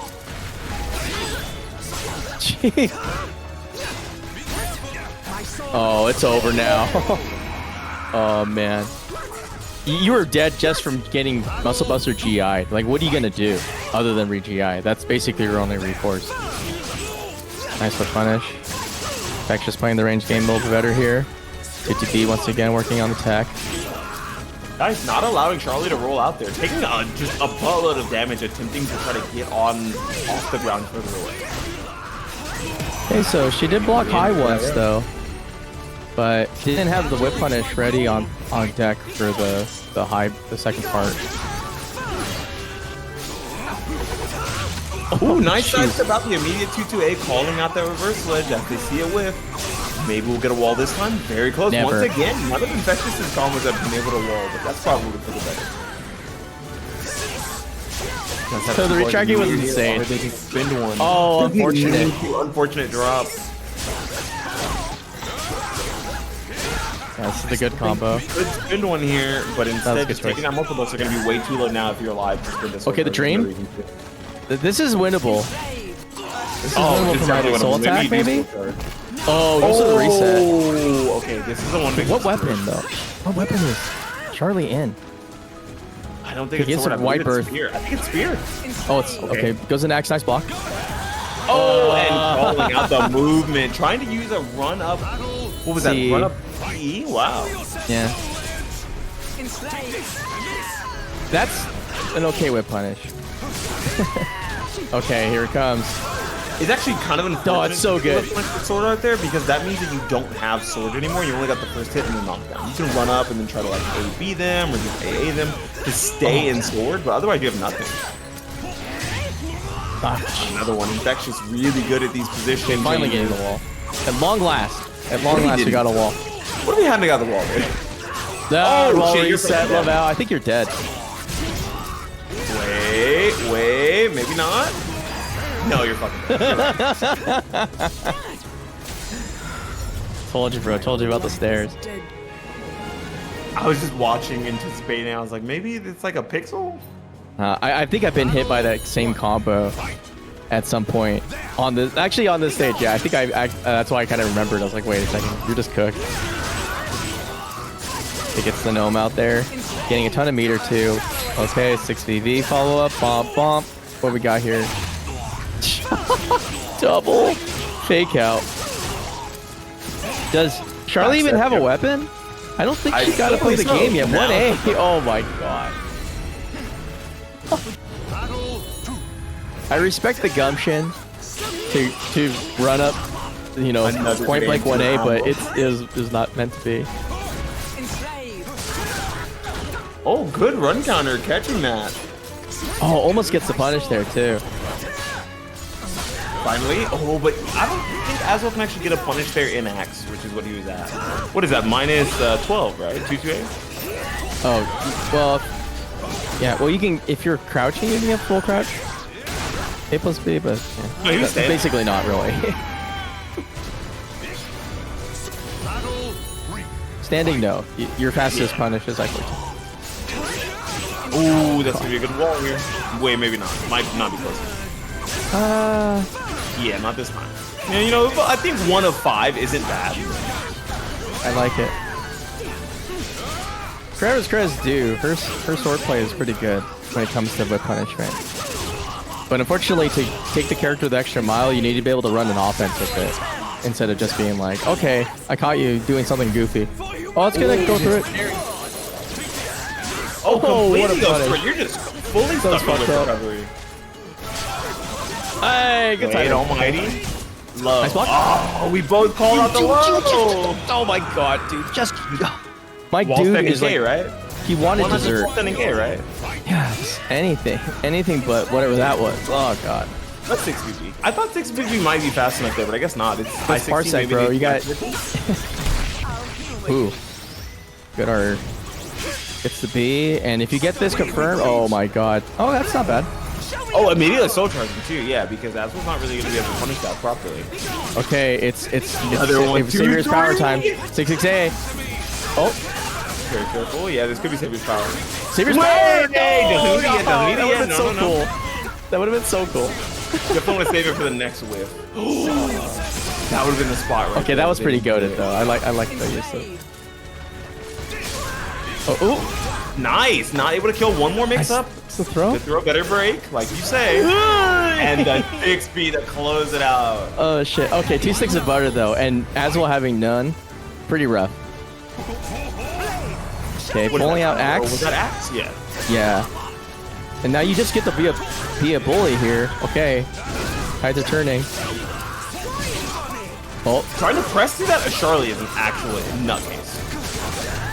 Oh, okay. There's hope. Okay, forces on soul charge. It's looking rough. Here we go. Nice calling out the movement. Oh my god, the anti-air! That's a fucked up combo. You're alive, but that is a messed up anti-air combo. No GA there. Okay, down to one poke. And With the run loop. up 1A. I mean, it makes sense. Yeah. It's Tip from range. Infectious. Resetting, taking the game, taking the set after the reset 3-0, making some major adjustments there to kind of slow down the offense from Charlie, not allowing them to really run over the same way they did in some of those earlier games in set 1. Yeah, I can't exactly remember the moment they made a Where big Infectious change. started to turn around. Yeah, I couldn't tell either. It felt gradual because even that first game right after the reset, Charlie took the first round. And it was not close. It was basically a steamroll. And it just, I guess something in that first game clicked and there was just some wheels turning and turning. And then the train started to get faster and faster and faster and it was over. It started to become a runaway train. I kind of want to say that the turning point for that was, I think, Infectious understanding is like, okay, yeah, this matchup literally is, I cannot rest on my laurels when it comes to range. Charlie had very many creative ways of being like, hey, see this I-16? like soul attack? Yeah, it's great at this matchup. I'm going to be able to just get into Almighty whenever I feel like it. Without taking an defensive posture. Because that's the thing is like against Ivy, Azwel can play defensively, but you're limited almost exclusively to either reacting to goofy whiffs or playing like turbo full screen, neither of which are conducive to being able to apply pressure. Charlie was able to make sure that basically full crouch 3B was almost always on the table. And that really makes the matchup a lot sweatier. So credit to where credit is due. I think Charlie plays that matchup really well and demonstrated a lot of great knowledge when it came to closing the mid-range.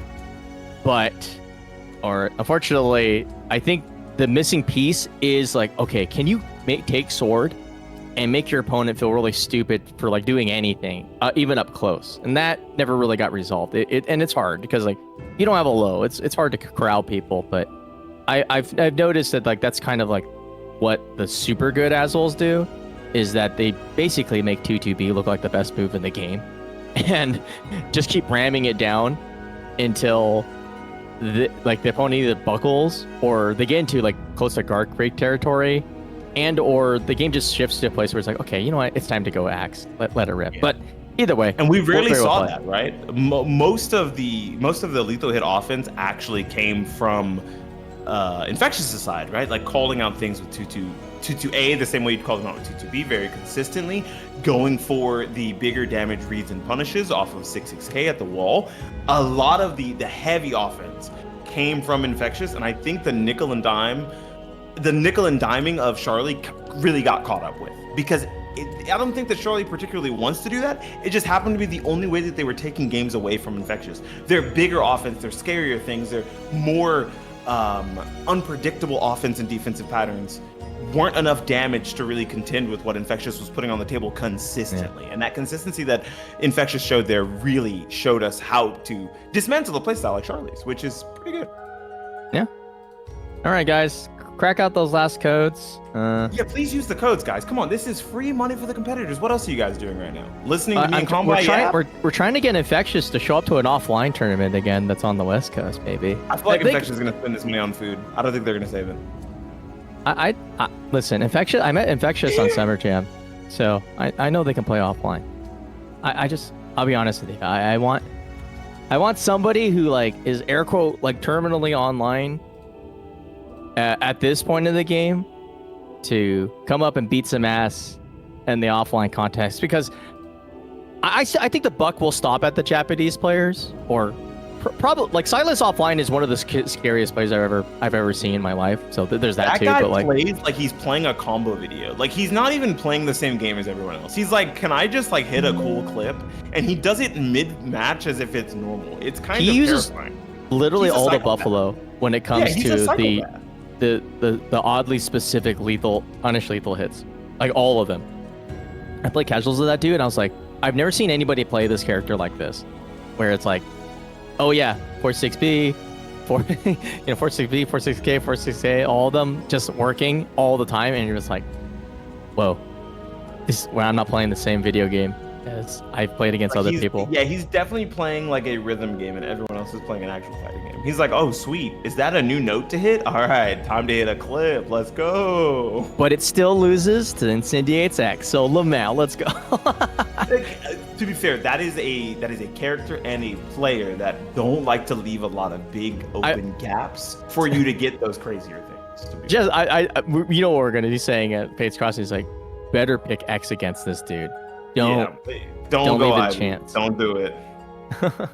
But either way, that's good stuff. Thanks for tuning in, everybody. I'm trying to think This was a great WNF. Yeah, it was a good one. I was thanks for obviously for Jay for holding down the fort while I literally betrayed this game and watched VF be talked over by Tokido. I watched it as we were commentating. I had it on the second monitor. Let's go.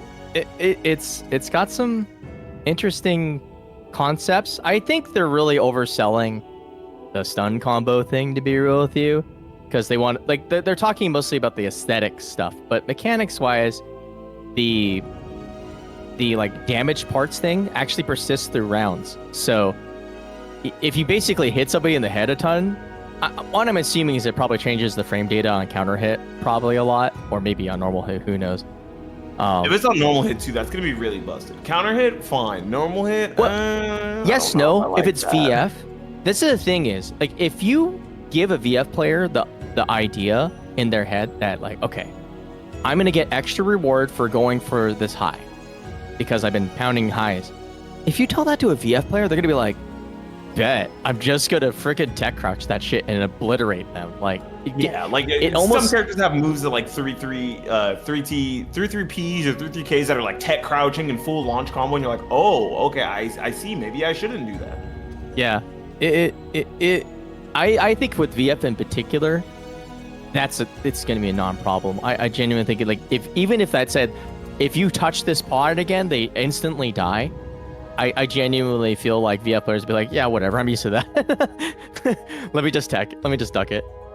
But yeah, it looked pretty interesting. But of course, the real deal is that we finally got a crumb of SoulCalibur after literally 2 years. We're getting SC3 on PS Plus. Expect the port to probably make it over to standalone instead of having to pay for that incredibly expensive premium in 2 months. In the meantime, definitely go hang out with the SoulCharge FGC guys. Check them out on Twitter and get connected, because they have a pretty good functioning netplay solution. Basically using what it seems like sort of like a tunneling service to be able to connect players. It's almost like Hamachi, but a little bit better. And the netplay is allegedly very, very, very good. So if you can't wait to play SE3 offline with some random person that somehow knows what SE3 is, you can actually play with them. And they're all cool, and definitely, I mean, Makatosh comes and gets his feet wet here, so like, you know you can trust that dude. So definitely, we're at a weird juncture where if you're kind of burnt out on this game, you have the option to play a very different but very fun other version of SE. Basically on PC. So yeah, that's my spiel for that. And I don't know, I guess we should wrap it up, right? I gotta get back to Megabonk. Yeah, this is definitely me bouncing out time so that I can get some sleep. It's already 12 a.m. in Texas. We'll see y'all next time. Thank you guys for having me. Bye-bye. Thank you, man. Thanks. All right, we out. So congratulations, Infectious, for running another week. Thanks everyone for coming out. Chapter's gotta watch the Painting Talking season finale. Yeah, it's ending today. Oh, fuck. It's okay, you can just watch again when we watch together, because you have to show it to me. Oh yeah, I'll be sure. Yeah, I'll have to sit you down and make you watch it. Yeah. But yeah, so congratulations to Infectious. Again, if you haven't used any of the codes, there's a couple remaining. Go use those like right now. And if you missed any of this, it'll be uploaded to my YouTube channel tomorrow at some point. I'm assuming tomorrow at some point, but yeah. Yeah, not if Megabonk has anything to do with it. Well, no, I'll be uploading it while Megabonk is going on and my work laptop is doing stupid things next to me. So, well, yeah, we'll be good in that. And yeah, don't forget everyone. So again, Fates Crossing is going to be happening in January 10th. gosh, why am I? No, not that one.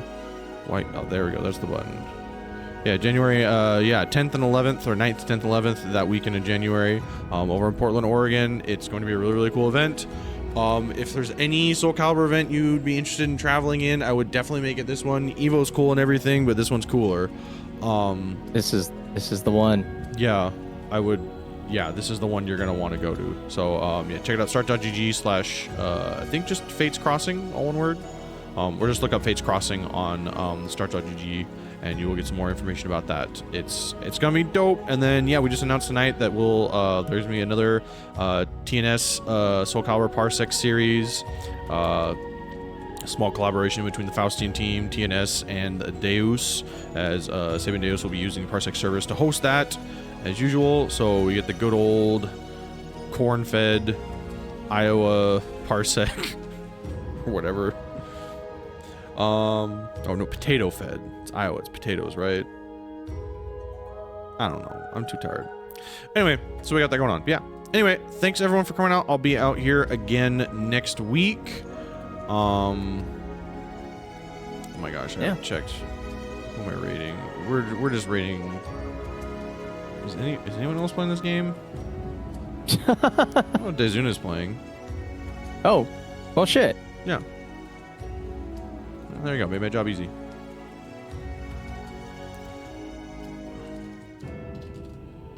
All right. Cool. All right. We are out. I'm gonna go raid them. Go say hi. Be nice to them and whatnot. But yeah, cool. Thanks everyone. I will see you again next Wednesday, same time, same place. Yeah,